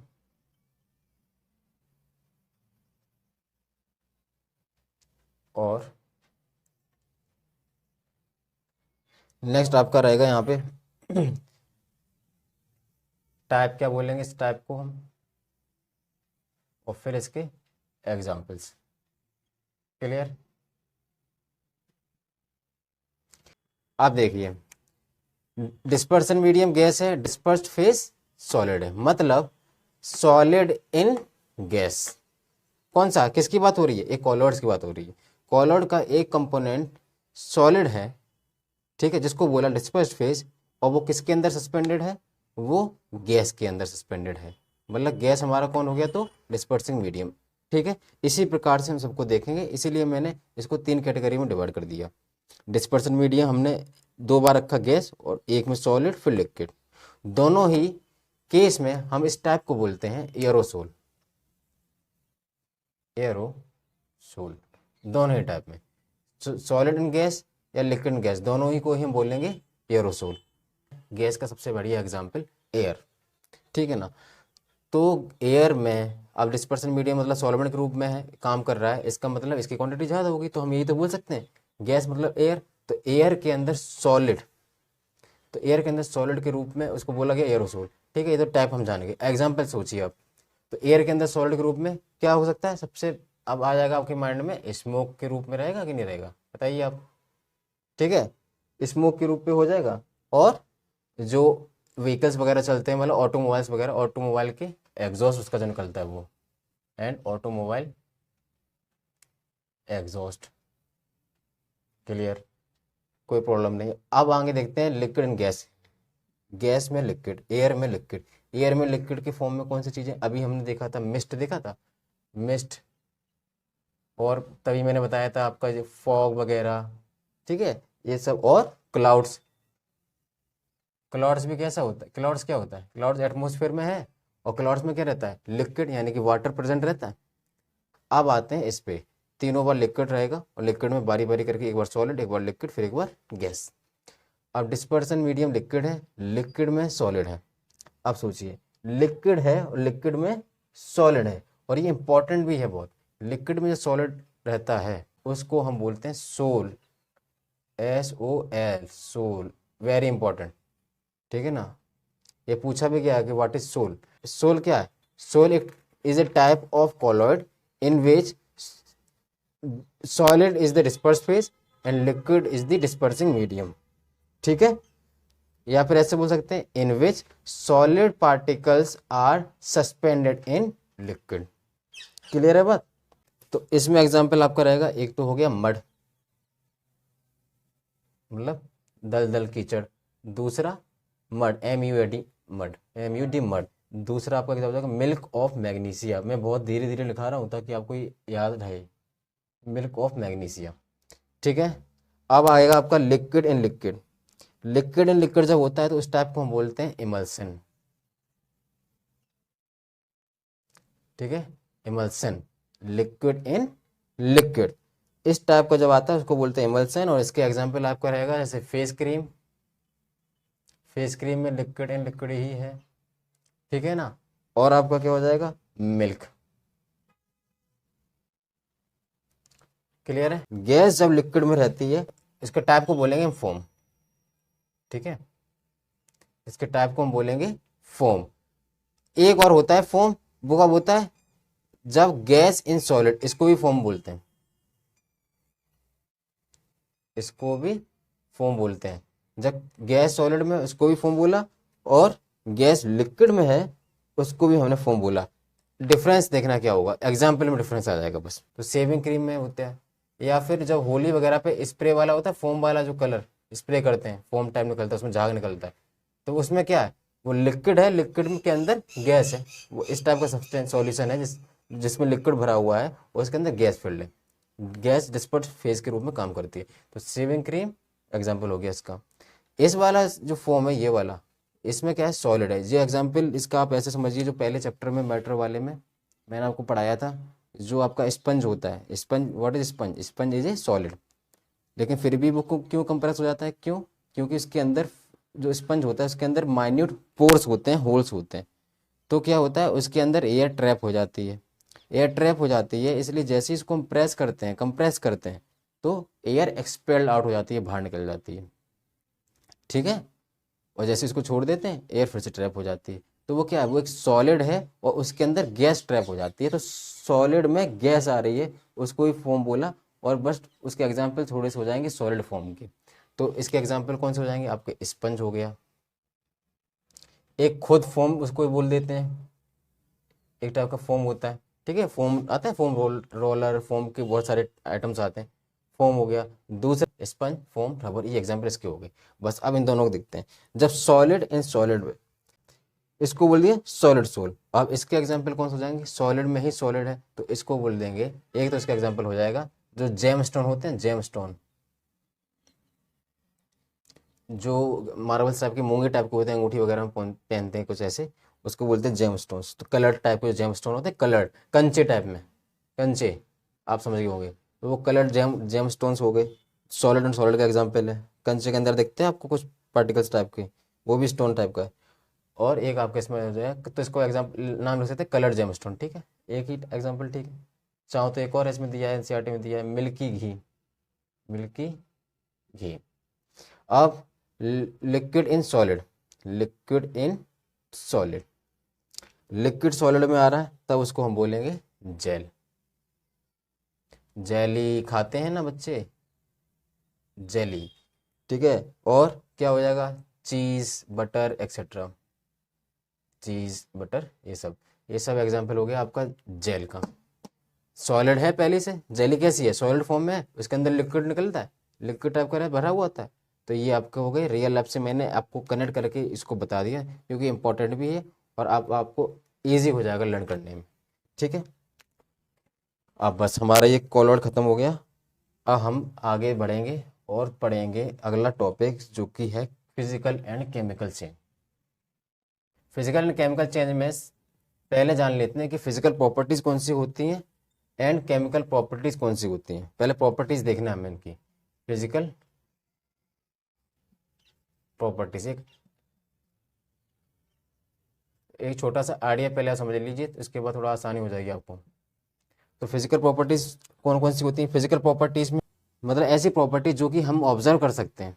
ठीक है ना, मैटर की ऐसी प्रॉपर्टी जो कि हम ऑब्जर्व कर सकते हैं, देख सकते हैं, आइडेंटिफाई कर सकते हैं, ठीक है, और उसको मेजर कर सकते हैं।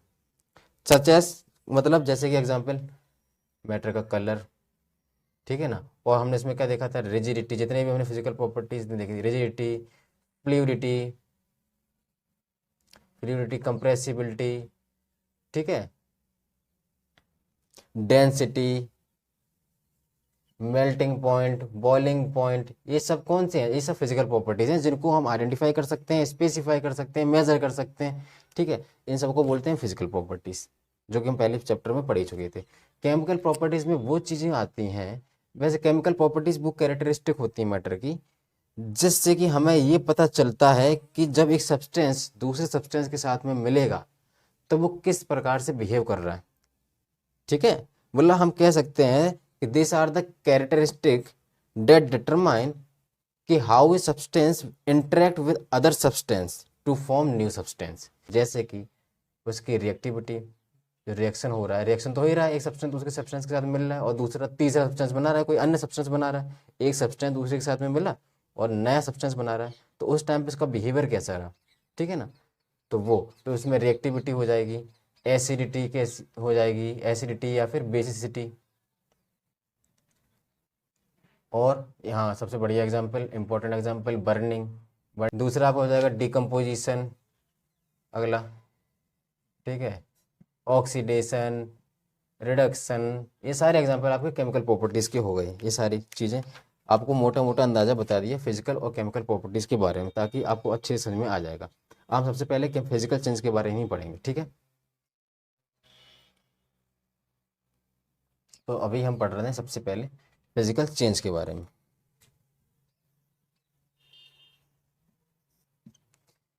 हाँ, तो फिजिकल चेंज के बारे में अभी आपने फिजिकल प्रॉपर्टीज़ को तो पढ़ ही लिया, तो फिजिकल चेंज अब पढ़ना समझना आसान हो जाएगा। जो मैटर है, मैटर के एग्जाम्पल कुछ हम बता रहे हैं।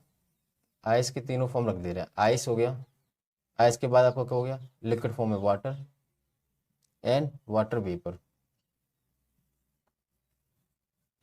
अब है क्या, इस एग्जाम्पल को देखो तो they look different and have different physical properties. मतलब कहने का ये है कि भले ही ये अलग अलग दिख रहे हो, उनकी अलग अलग डिफरेंट डिफरेंट फिजिकल प्रॉपर्टीज हो, बट फिर भी क्या है, दे आर केमिकली सेम। लेकिन केमिकली तो ये सेम है ना, but they are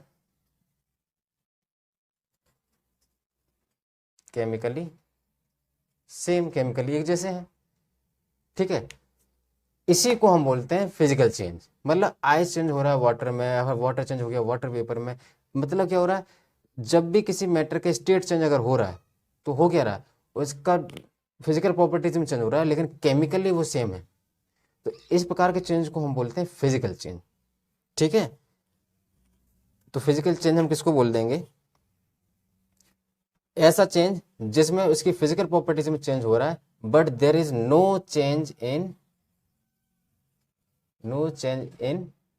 chemical properties, ठीक है ना। या फिर हम बोल सकते हैं और दे आर केमिकली सेम, ठीक है।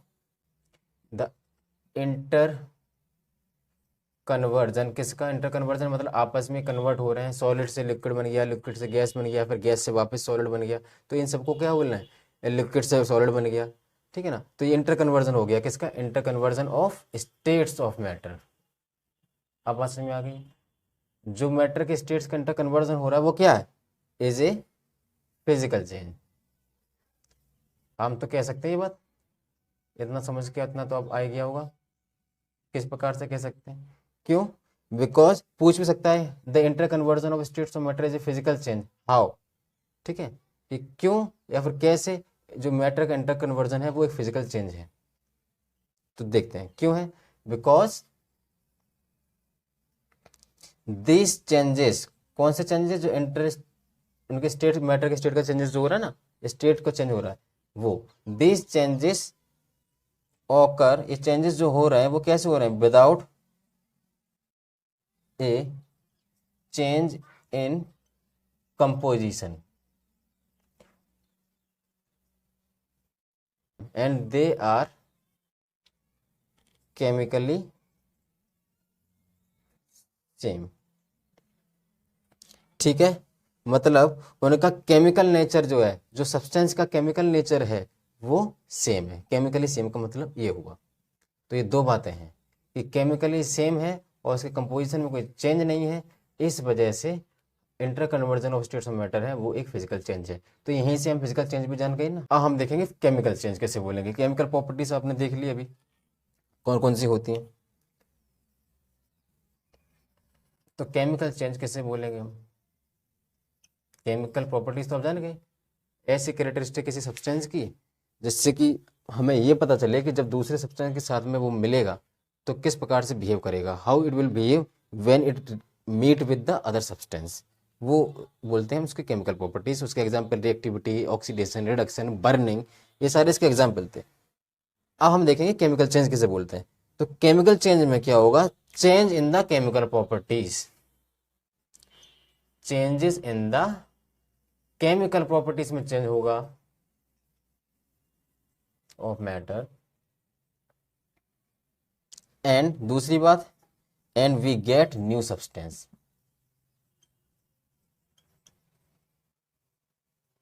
ठीक है, फिर दूसरी बात एक और आप समझ लीजिए कि केमिकल चेंज को ही हम बोलते हैं क्या, it is also called as chemical reaction.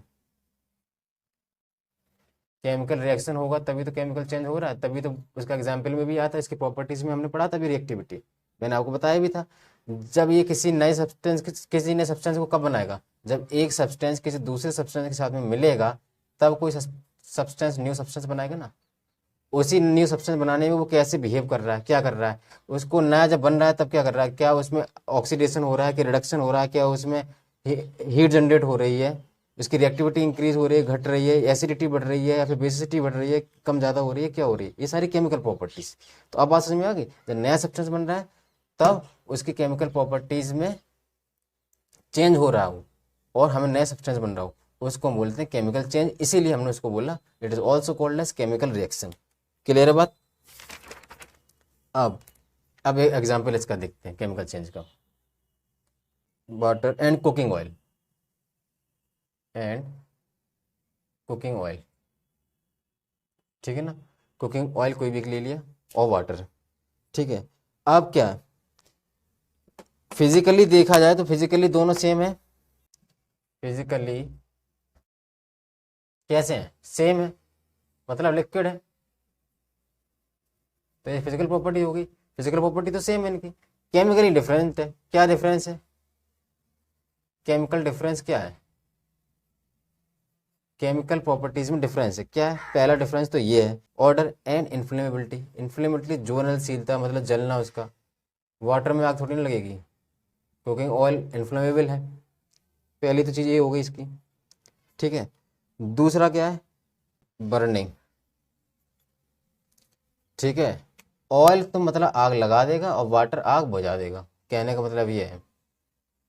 Burning की बात करी तो क्या है, ऑयल तो आग को लगा रहा है एंड वाटर क्या कर रहा है, एक्सटिंग्यूश कर रहा है फायर को, एक्सटिंग्यूजिंग द फायर। बस में आ गई, तो ये डिफरेंस आ गया उसके केमिकल प्रॉपर्टीज में। क्लियर है बात, ठीक है। ये केमिकल प्रॉपर्टी तो थी किसकी, ऑयल की, it is the chemical property of oil. एक केमिकल प्रॉपर्टी ऑयल की थी जो कि उसको डिफर कर रही है किससे, वाटर से। अब बात समझ में आ गई होगी आपको एग्जाम्पल के साथ में, ठीक है। बर्निंग ऑफ कैंडल जो होती है वो क्या है, फिजिकल चेंज है या फिर केमिकल चेंज है। तो बात यह है कि बर्निंग ऑफ, पहली चीज़ तो ये है बर्निंग ऑफ कैंडल क्या है, फिजिकल है केमिकल चेंज। तो बता दूं आपको कि बर्निंग ऑफ कैंडल जो है वो दोनों है, burning of candle involves both physical and chemical change.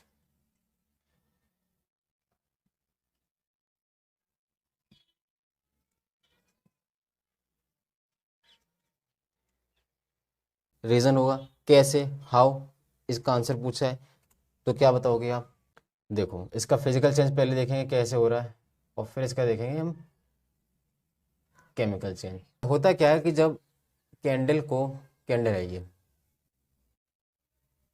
ठीक है ना, तो ये कैंडल जल रही है, साथ में ये मेल्ट भी होती है यार, इसका थोड़ा सा जो वैक्स है वो यहाँ पे इकट्ठा भी होता जा रहा है साइड में, और बर्न कर रही है। तो हो क्या रहा है, during burning of candle, candle जब बर्न हो रही है उस दौरान क्या हो रहा है, वैक्स मेल्ट हो रहा है, जो वैक्स है वो पिघल रहा है, मेल्ट हो रहा है। और किस में चेंज हो रहा है, वैक्स मेल्ट होकर किस में चेंज हो रहा है, वैक्स अपने किस फॉर्म में, ओरिजिनली किस फॉर्म में है, सबसे पहले वैक्स किस फॉर्म में है, सॉलिड फॉर्म में, ठीक है ना, सॉलिड फॉर्म में है वैक्स सबसे पहले। और जब वो बर्न हो, कैंडल बर्न हुई तो क्या होगा, उसकी मेल्टिंग हुई वैक्स की सॉलिड, तो फिर सॉलिड फॉर्म से किस में आ गया, वो लिक्विड फॉर्म में, और लिक्विड से दोबारा कूल डाउन होकर फिर से वो सॉलिड बन जाता है, ये तो पता ही है आपको। तो ये क्या हो रहा है, उसका फिजिकल चेंज हो रहा है, ठीक है ना। सॉलिड से लिक्विड बन रहा है, कैसे बन रहा था, जब मेल्ट हो रहा था, और लिक्विड से सॉलिड कब बनेगा, जब वो ठंडा होगा, कूल डाउन होगा, और इस प्रोसेस को क्या बोलते हैं, सॉलिडिफिकेशन बोलते हैं, या फिर तो यहाँ पे क्या हो रहा है, ये सॉलिडिफाई हो रहा है, सॉलिडिफाई हो रहा है, लिक्विड मतलब कूल हो रहा है, बन गया है सॉलिड। अब ये जो मेल्टिंग हो रही है और जो सॉलिडिफिकेशन हो रहा है, ये क्या, ये चेंज है उसके फिजिकल नेचर में, ना कि उसके केमिकल कंपोजिशन में।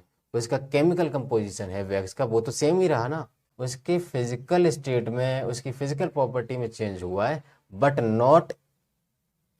Not in its chemical composition, उसके केमिकल कंपोजिशन में कोई चेंज नहीं हुआ है। तो इसी को तो बोलते थे फिजिकल चेंज, जिसमें फिजिकल प्रॉपर्टी में चेंज हो जाए चलेगा, कोई बात नहीं, लेकिन केमिकल कंपोजिशन उसका सेम रहेगा। क्लियर है बात। तो इस प्रकार से तो इसका फिजिकल चेंज हो गया। अब केमिकल चेंज कैसे हो रहा है, देखिए फिर से वही कैंडल हमने जलाई रखी है, ठीक है ना, ये कैंडल है, और कैंडल की ये, इसको बोलते हैं हम विक, ठीक है ना। इस विक को जब बर्न करते हैं तभी कैंडल बर्न होती है, ठीक है ना। तो कैंडल्स विक, तो होता क्या है, जब कैंडल की विक को बर्न करते हैं तो क्या होता है, तब क्या होगा, वैक्स जो है वो रिएक्ट किया ऑक्सीजन के साथ में टू फॉर्म न्यू सब्सटेंस, ठीक है ना। ऑक्सीजन यानी कि एयर बोल सकते हैं हम उसको। वैक्स ने किसके साथ में रिएक्ट किया, वैक्स ने किसके साथ में रिएक्ट किया, एयर के साथ, यानी कि ऑक्सीजन के साथ O2, ताकि वो बना सके न्यू सब्सटेंस। और न्यू सब्सटेंस क्या बने थे, जब ये कैंडल जल रही थी तो न्यू सब्सटेंस क्या बने थे, एयर के साथ में, ऑक्सीजन के साथ में रिएक्ट हुआ, तो न्यू सब्सटेंस क्या बन रहा है इसके साथ में, इसमें से धुआं निकल रहा है, वो क्या है, कार्बन डाइऑक्साइड CO2, एंड और क्या हो रहा है, एंड साथ में water vapour. Alright, carbon dioxide and water vapour, ये इसके क्या बने, न्यू सब्सटेंस, ठीक है। By burning of candles wick, अब बात समझ में आ गई। कैंडल को विक को जब बर्न किया तो क्या हुआ, वैक्स रिएक्ट किया है एयर के साथ में, मतलब ऑक्सीजन के साथ में, और उसने न्यू सब्सटेंस बनाए in the form of carbon dioxide and water vapour, ठीक है। साथ ही साथ में क्या हो रहा है, साथ ही साथ में क्या रिलीज हो रही है, हीट में, हीट भी रिलीज हो रही है, ऑल्सो रिलीज ऑफ हीट, साथ में हीट भी रिलीज हो रही है, ठीक है। तो इस वजह से ये क्या है, केमिकल चेंज, क्यों, क्योंकि इसमें नया सब्सटेंस भी बन रहा है और वो भी अलग अलग प्रॉपर्टीज हैं। So here new substances are formed with different अलग अलग डिफरेंट केमिकल प्रॉपर्टीज, ऑलराइट। इसलिए इस प्रकार से ही हो गया केमिकल चेंज इसका। तो burning of candle involves both physical and chemical change. कैसे हो गया फिजिकल चेंज देख लिया, क्यों हुआ केमिकल चेंज वो भी देख लिया। क्लियर है बात। चलिए आपको बताना है कि कौन सा फिजिकल चेंज है, कौन सा केमिकल चेंज है, ऑलराइट। सबसे पहले से देखते हैं, स्टार्ट करते हैं cutting of trees. Cutting of trees में देखिए क्या हो रहा है, फिजिकल, ठीक है ना, मैं फिजिकल को P लिख दूंगा और केमिकल चेंज को C, ठीक है ना। Melting of butter, butter solid form में है, उसको मेल्ट कर दिया तो किस में आ गया, लिक्विड फॉर्म में आ गया। क्या केमिकल कंपोजिशन कोई चेंज हुआ, no, that's why it is also physical change. Next, rusting of almirah. Rusting of almirah, almirah iron की, उसका रस्टिंग, रस्टिंग कैसा प्रोसेस है, जब किसी वाटर ड्रॉपलेट से ऑक्सीजन के साथ में रिएक्शन होता है आयरन का, उस प्रोसेस को बोलते हैं रस्टिंग। ठीक है, और ये केमिकल चेंज होता है, अपने आप में रस्टिंग है केमिकल चेंज, तो इट इज केमिकल चेंज। ठीक है ना, सी आर रखो, chemical change. Boiling of water, ये भी क्या है, अपने एक स्टेट से वाटर से किस में बन गया, वाटर वेपर में, सिर्फ फिजिकल चेंज हुआ है उसका प्रॉपर्टीज का, फिजिकल प्रॉपर्टी लेके चेंज हो रहा है सिर्फ, इसलिए physical change, PC, physical change. ठीक है, next, passing of electric current, पानी में इलेक्ट्रिक करंट लगाया और वाटर जो है, वाटर में इलेक्ट्रिक करंट पास किया तो क्या हुआ, water break down into hydrogen and oxygen. ठीक है ना, ऑक्सीजन गैस, तो ये कैसा, ये केमिकल चेंज हो जाएगा। ठीक है ना, न्यू सब्सटेंस बन रहे हैं कि नहीं बन रहे, वाटर से न्यू सब्सटेंस बन गए, हाइड्रोजन ऑक्सीजन सेपरेट हो गए, न्यू सब्सटेंस बन रहे, जो न्यू सब्सटेंस बन गए उनकी अपनी अपनी प्रॉपर्टीज होगी खुद की। ठीक है, डिफरेंट डिफरेंट, तो इट इज केमिकल चेंज। ठीक है, नेक्स्ट, ये आपका dissolving common salt in water, common salt को सादा पानी, अरे तो या तो बहुत ईजी है, फिजिकल चेंज कुछ नहीं है। Making a fruit salad with raw fruits, it is also physical. Burning of paper and watch, burning का नाम आ गया तो अपने आप ये रखना है कि हमेशा क्या रहेगा, केमिकल, कोई प्रॉब्लम नहीं। ठीक है, ये हो गया आपका खत्म। सो प्योर सब्सटेंस होते हैं उन, वो ऐसा सब्सटेंस जो एक सिंगल काइंड ऑफ मैटर से बना हुआ है, मतलब कि उसके कॉन्स्टिट्यूएंट पार्टिकल्स हैं वो सेम है। तो pure substances are of two types, elements and compounds, elements and compounds. All right, तो अभी हम सबसे पहले पढ़ेंगे एलिमेंट्स को। ठीक है, इनको क्लासीफाई किसके बेसिस पे किया है, they are classified on the basis of their chemical composition, इनका केमिकल कंपोजिशन कैसा है उसके बेसिस पे इनको हमने डिवाइड किया है। तो अभी हम सबसे पहले देखेंगे elements.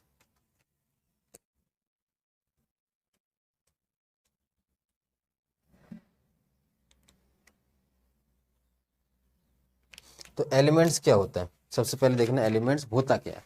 Element is a basic form of matter that cannot be broken into simpler substances by chemical reaction।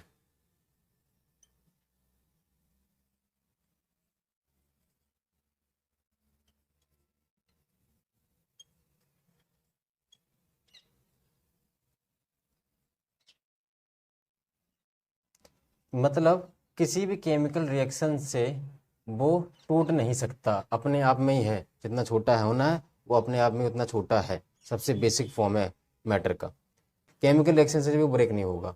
ठीक है ना, तो एलिमेंट्स जो होते हैं वो होते हैं तीन टाइप के, मतलब एलिमेंट्स को हम, एलिमेंट्स हैं वो हो सकते हैं या तो मेटल्स होते हैं, हो सकते हैं क्या, मेटल्स की फॉर्म में होते हैं, नॉन मेटल्स के फॉर्म में होते हैं, एंड मेटलॉइड्स की फॉर्म में होते हैं। मेटलॉइड्स वो होते हैं जो मेटल्स और नॉन मेटल्स दोनों के बीच की प्रॉपर्टी शो करते हैं, इंटरमीडिएट, जैसे कॉलॉइड था सस्पेंशन और सॉल्यूशन के बीच का इंटरमीडिएट। ठीक है ना, वैसे ही मेटलॉइड जो है वो इंटरमीडिएट प्रॉपर्टी मेटल्स और नॉन मेटल्स के बीच की इंटरमीडिएट प्रॉपर्टीज शो करता है। ठीक है, उनको बोलते हैं मेटलॉइड्स। हम बारी बारी करके एक एक करके देखेंगे, पहले मेटल्स को, फिर नॉन मेटल्स को, फिर मेटलॉइड्स को। ऑलराइट, दे हैव लस्टर, मतलब लस्टर का मतलब शाइन, चमकेंगे, कलर होगा उसका सिल्वरी ग्रे या फिर गोल्डन येलो, इनके कलर होते हैं, या तो गोल्डन येलो या फिर सिल्वरी ग्रे, इस टाइप का इनका कलर होता है। और क्या बात है, metals conduct heat and electricity, metal जो होते हैं वो हीट एंड इलेक्ट्रिसिटी दोनों को कंडक्ट करते हैं, मतलब इलेक्ट्रिसिटी को भी अपने आप से गुजरने देते हैं और हीट को भी, ठीक है। और ये डक्टाइल होते हैं, दे आर डक्टाइल, डक्टिलिटी की प्रॉपर्टी इसमें होती है, can be drawn into wires. तो वायर्स है हम लोग के घर में जो इलेक्ट्रिसिटी की वायर्स है ना, उसके अंदर मेटल्स के तो वायर होते हैं। नेक्स्ट प्रॉपर्टी इसकी होती है मेलिएबिलिटी। ये प्रॉपर्टी भी होती है जिसमें हम मेटल को जब हम बीट करेंगे, ठीक है ना, तो क्या होगा, उसको बीट कर करके उसको पतली सीड्स में हम उसको बना सकते हैं। Can be beaten into thin seeds, can be beaten into thin, THIN thin seeds. जो इंपॉर्टेंट वो देख लीजिए बस, उसमें लस्टर होगी, आगे 10th क्लास में भी आप पढ़ोगे, इसके पूरा मेटल्स के ऊपर चैप्टर है। तो लस्टर होगी, कंडक्ट करेंगे हीट एंड इलेक्ट्रिसिटी को, डक्टिलिटी होगी मतलब डक्टाइल होंगे ये, ठीक है ना, डक्टिलिटी छोड़ दो, चलो डक्टाइल होंगे। मेलिएबल होंगे तो मेलिएबिलिटी, डक्टाइल होंगे तो डक्टिलिटी। डक्टाइल का मतलब क्या होता है, can be drawn into wires. Malleability मतलब can be beaten into thin sheets, ठीक है। और लास्ट सोनोरस, मतलब ये साउंड प्रोड्यूस करेंगे जब इनको हम पीटेंगे। मतलब जो रिंगिंग बेल होती है स्कूल में, जब बेल रिंग करती है तो वो क्या है, वो बेल भी किसकी, मेटल्स की होती है। और मेटल्स के मेटल पर उस पर जब बीट करते हैं, उस पर हिट करते हैं, हिट, तो क्या साउंड आती है, इसीलिए उसको बोला सोनोरस। तो सोनोरस का मतलब क्या है, मेक्स अ रिंगिंग साउंड, कब, ऑन हिटिंग। ये मतलब हो गया आपका सोनोरस का, ठीक है। अब मेटल्स के आपके एग्जाम्पल कौन कौन से हो जाएंगे, मेटल्स के एग्जाम्पल कौन कौन से हो जाएंगे, अब बहुत सारे एग्जाम्पल। आयरन है, iron, copper, gold, silver etcetera, ये सारे बहुत सारे हैं, ठीक है ना। This are the examples of metals. तो ये एलिमेंट्स का एक टाइप आपका जो मेटल्स था वो तो हो गया, ठीक है। अब मेटल में एक इसमें इंपॉर्टेंट बात है, वो ये देख लो कि मेटल्स ज़्यादातर जो होते हैं वो सॉलिड फॉर्म में ही होते हैं, ज़्यादातर के सभी होते हैं, एक्सेप्ट एक आपका मेटल है मरकरी। वो मरकरी जो होता है, मरकरी लिक्विड फॉर्म में होता है, लेकिन कब, at room temperature. Mercury is the only metal that is liquid at room temperature. Mercury मतलब क्या है, मरकरी आप जो थर्मामीटर के अंदर होता है उसमें मरकरी ही रहती है, ठीक है ना। तो मरकरी इकलौता मेटल है जो लिक्विड फॉर्म में होता है एट रूम टेम्परेचर। तो मोस्टली थर्मामीटर तो हम लोग के रूम टेम्परेचर में ही रहता है। रूम टेम्परेचर मतलब जो नॉर्मल टेम्परेचर कमरे वगैरह हम लोग रहते हैं उसमें रहता है 25 20, नॉर्मल टेम्परेचर, रूम टेम्परेचर। तो रूम टेम्परेचर पे लिक्विड फॉर्म में रहता है mercury. It is the only metal that is liquid at room temperature, ठीक है। अब नॉन मेटल्स, इसके बहुत सारे वेराइटीज ऑफ कलर होते हैं, display variety of colours. Next क्या है, ये बहुत पुअर कंडक्टर होते हैं किसके, हीट एंड इलेक्ट्रिसिटी के। Non metals are poor conductor of heat and electricity.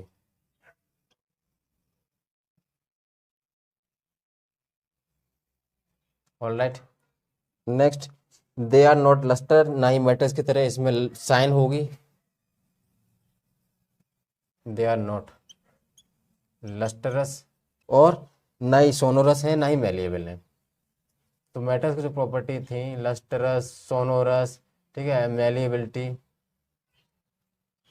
या डक्टिलिटी, ये सारी चीज़ें इसमें नहीं होती हैं। They are not lustre, not sonorous, not malleable, ठीक है ना। ये सब एग्जाम्पल नॉन मेटल्स के देखिए, एग्जाम्पल हो गए हाइड्रोजन, ऑक्सीजन, आयोडीन, ठीक है, कार्बन, ठीक है ना, ब्रोमीन, क्लोरीन एक्सेट्रा, ये सब। अब मेटालॉइड्स, मेटालॉइड्स को मैं आपको पहले ही बता चुका हूँ कौन से होते हैं, ये इंटरमीडिएट होता है मेटल एंड नॉन मेटल के बीच का, ठीक है। तो मेटालॉइड्स कैसे क्या होते हैं, are intermediate between properties of metals and non metals, बात खत्म। इन्हें मेटलॉइड्स बोलते हैं, इन्हें मेटलॉइड्स बोलते हैं, जिनकी इंटरमीडिएट प्रॉपर्टीज होती हैं between metals and non metals. Examples metalloids में कौन कौन आपके रहेंगे? एग्जाम्पल मेटलॉइड्स के देख लेना, इसके ज़्यादा एग्जाम्पल नहीं होते इसलिए। Boron, silicon, germanium etcetera, germanium etcetera, boron, silicon, germanium etcetera, this are the examples of metalloids. ठीक, अब कंपाउंड्स क्या होते हैं इसको समझिए अच्छी तरीके से।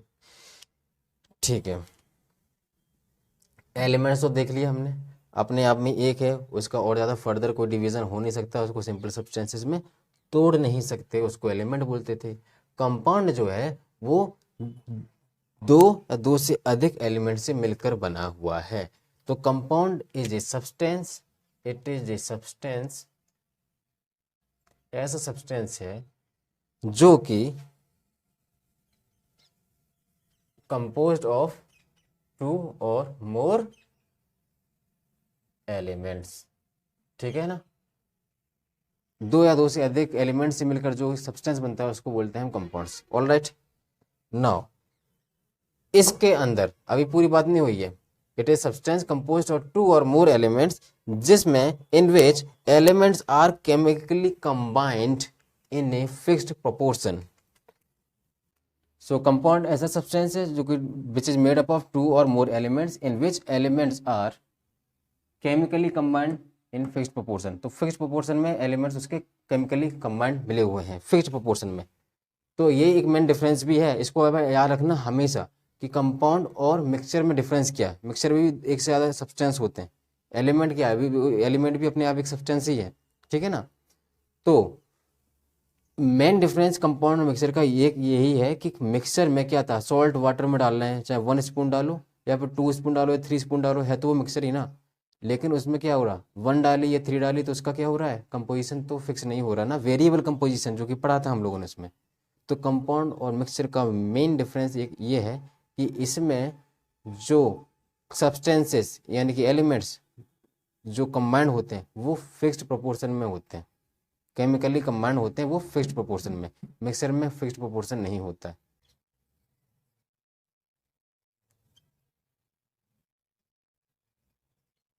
Compound is a homogeneous substance.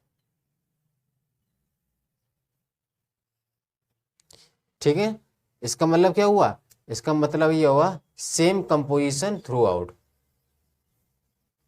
Same composition through out the compound. ठीक है ना, तो पूरे कंपाउंड में जो कंपोजिशन होगा वो सेम होगा, इसलिए हमने उसको बोला होमोजीनियस सब्सटेंस। होमोजीनियस में क्या होता है, पूरा composition through out the solution same रहता है, इसीलिए हमने इसको भी होमोजीनियस बोल दिया, क्योंकि उसका कंपोजिशन सेम रहता है थ्रू आउट द कंपाउंड। ठीक है, इसका कलर और टेक्सचर जो होता है कंपाउंड का वो भी सेम रहता है, सेम कंपोजिशन रहता है through out and same colour और सेम टेक्सचर भी रहता है, इसलिए same colour and texture through out the compound. Compounds have fixed proportion भी था, ठीक है ना, और fixed melting point and boiling point. ठीक है, और होमोजीनियस होते हैं कंपाउंड, क्यों होते हैं, क्योंकि उसका सेम कंपोजिशन होता है through out, same colour and texture, fixed melting point and fixed boiling point, और केमिकली कंबाइंड होते हैं elements in the fixed proportion. ये कंपाउंड्स के बारे में बात हो गई। कुछ एग्जांपल्स कंपाउंड के, जैसे कि वाटर, वाटर क्या बोलते हैं, H2O, उसमें हाइड्रोजन और ऑक्सीजन है, दोनों से मिलकर बना है अपने फिक्स्ड प्रोपोर्शन में। ये एलिमेंट कौन कौन से एलिमेंट इसमें, एक तो इसमें O मतलब ऑक्सीजन हो गया और ये हाइड्रोजन हो गया, दोनों एलिमेंट्स फिक्स्ड प्रोपोर्शन में मिले हुए हैं। ठीक है, वाटर हो गया, शुगर, सॉल्ट एक्सेट्रा। ठीक है ना, कार्बन डाइऑक्साइड। ठीक है ना, ये सारे आपके एग्जाम्पल हो गए कंपाउंड्स के। चलिए अब देखते हैं मिक्सर एंड कंपाउंड्स का डिफरेंस। तो सबसे पहले मिक्सर में देखें तो लिखा है उसमें, ये आपके एनसीईआरटी में भी दिया गया है, हम लोग थोड़ा इसमें डिस्कस करेंगे। तो फर्स्ट पॉइंट इज एलिमेंट्स और compounds mix together to form new compounds. इसका मतलब क्या हुआ कि कोई भी एलिमेंट्स मिक्स हो रहे हैं, दो एलिमेंट्स, दो से ज़्यादा एलिमेंट्स, या फिर दो से ज़्यादा या फिर एक से ज़्यादा कंपाउंड मिक्स आपस में हो रहे हैं एक न्यू कंपाउंड बनाने के लिए। For example sand plus water या फिर शुगर प्लस वाटर। शुगर अपने आप में क्या है, शुगर अपने आप में कंपाउंड है, ठीक है, उसको मिक्स कर रहे हैं वाटर में, क्या बन रहा है, मिक्सचर बन रहा है। ऐसे दो एलिमेंट कोई भी होंगे उनको भी मिक्स कर रहे हैं तो तब भी एक न्यू कंपाउंड मिल रहा है हम लोगों को, तो ये तो हो गया मिक्सचर। और कंपाउंड्स क्या होते हैं, कंपाउंड कब बनता है, जब कोई एलिमेंट्स रिएक्ट करते हैं तब एक नया कंपाउंड हमें मिलता है। मिक्सचर में क्या है, कोई भी एलिमेंट या फिर कोई भी कंपाउंड आपस में मिक्स होकर एक न्यू कंपाउंड बना देता है, उसको मिक्सचर बोल देते हैं हम लोग, ठीक है।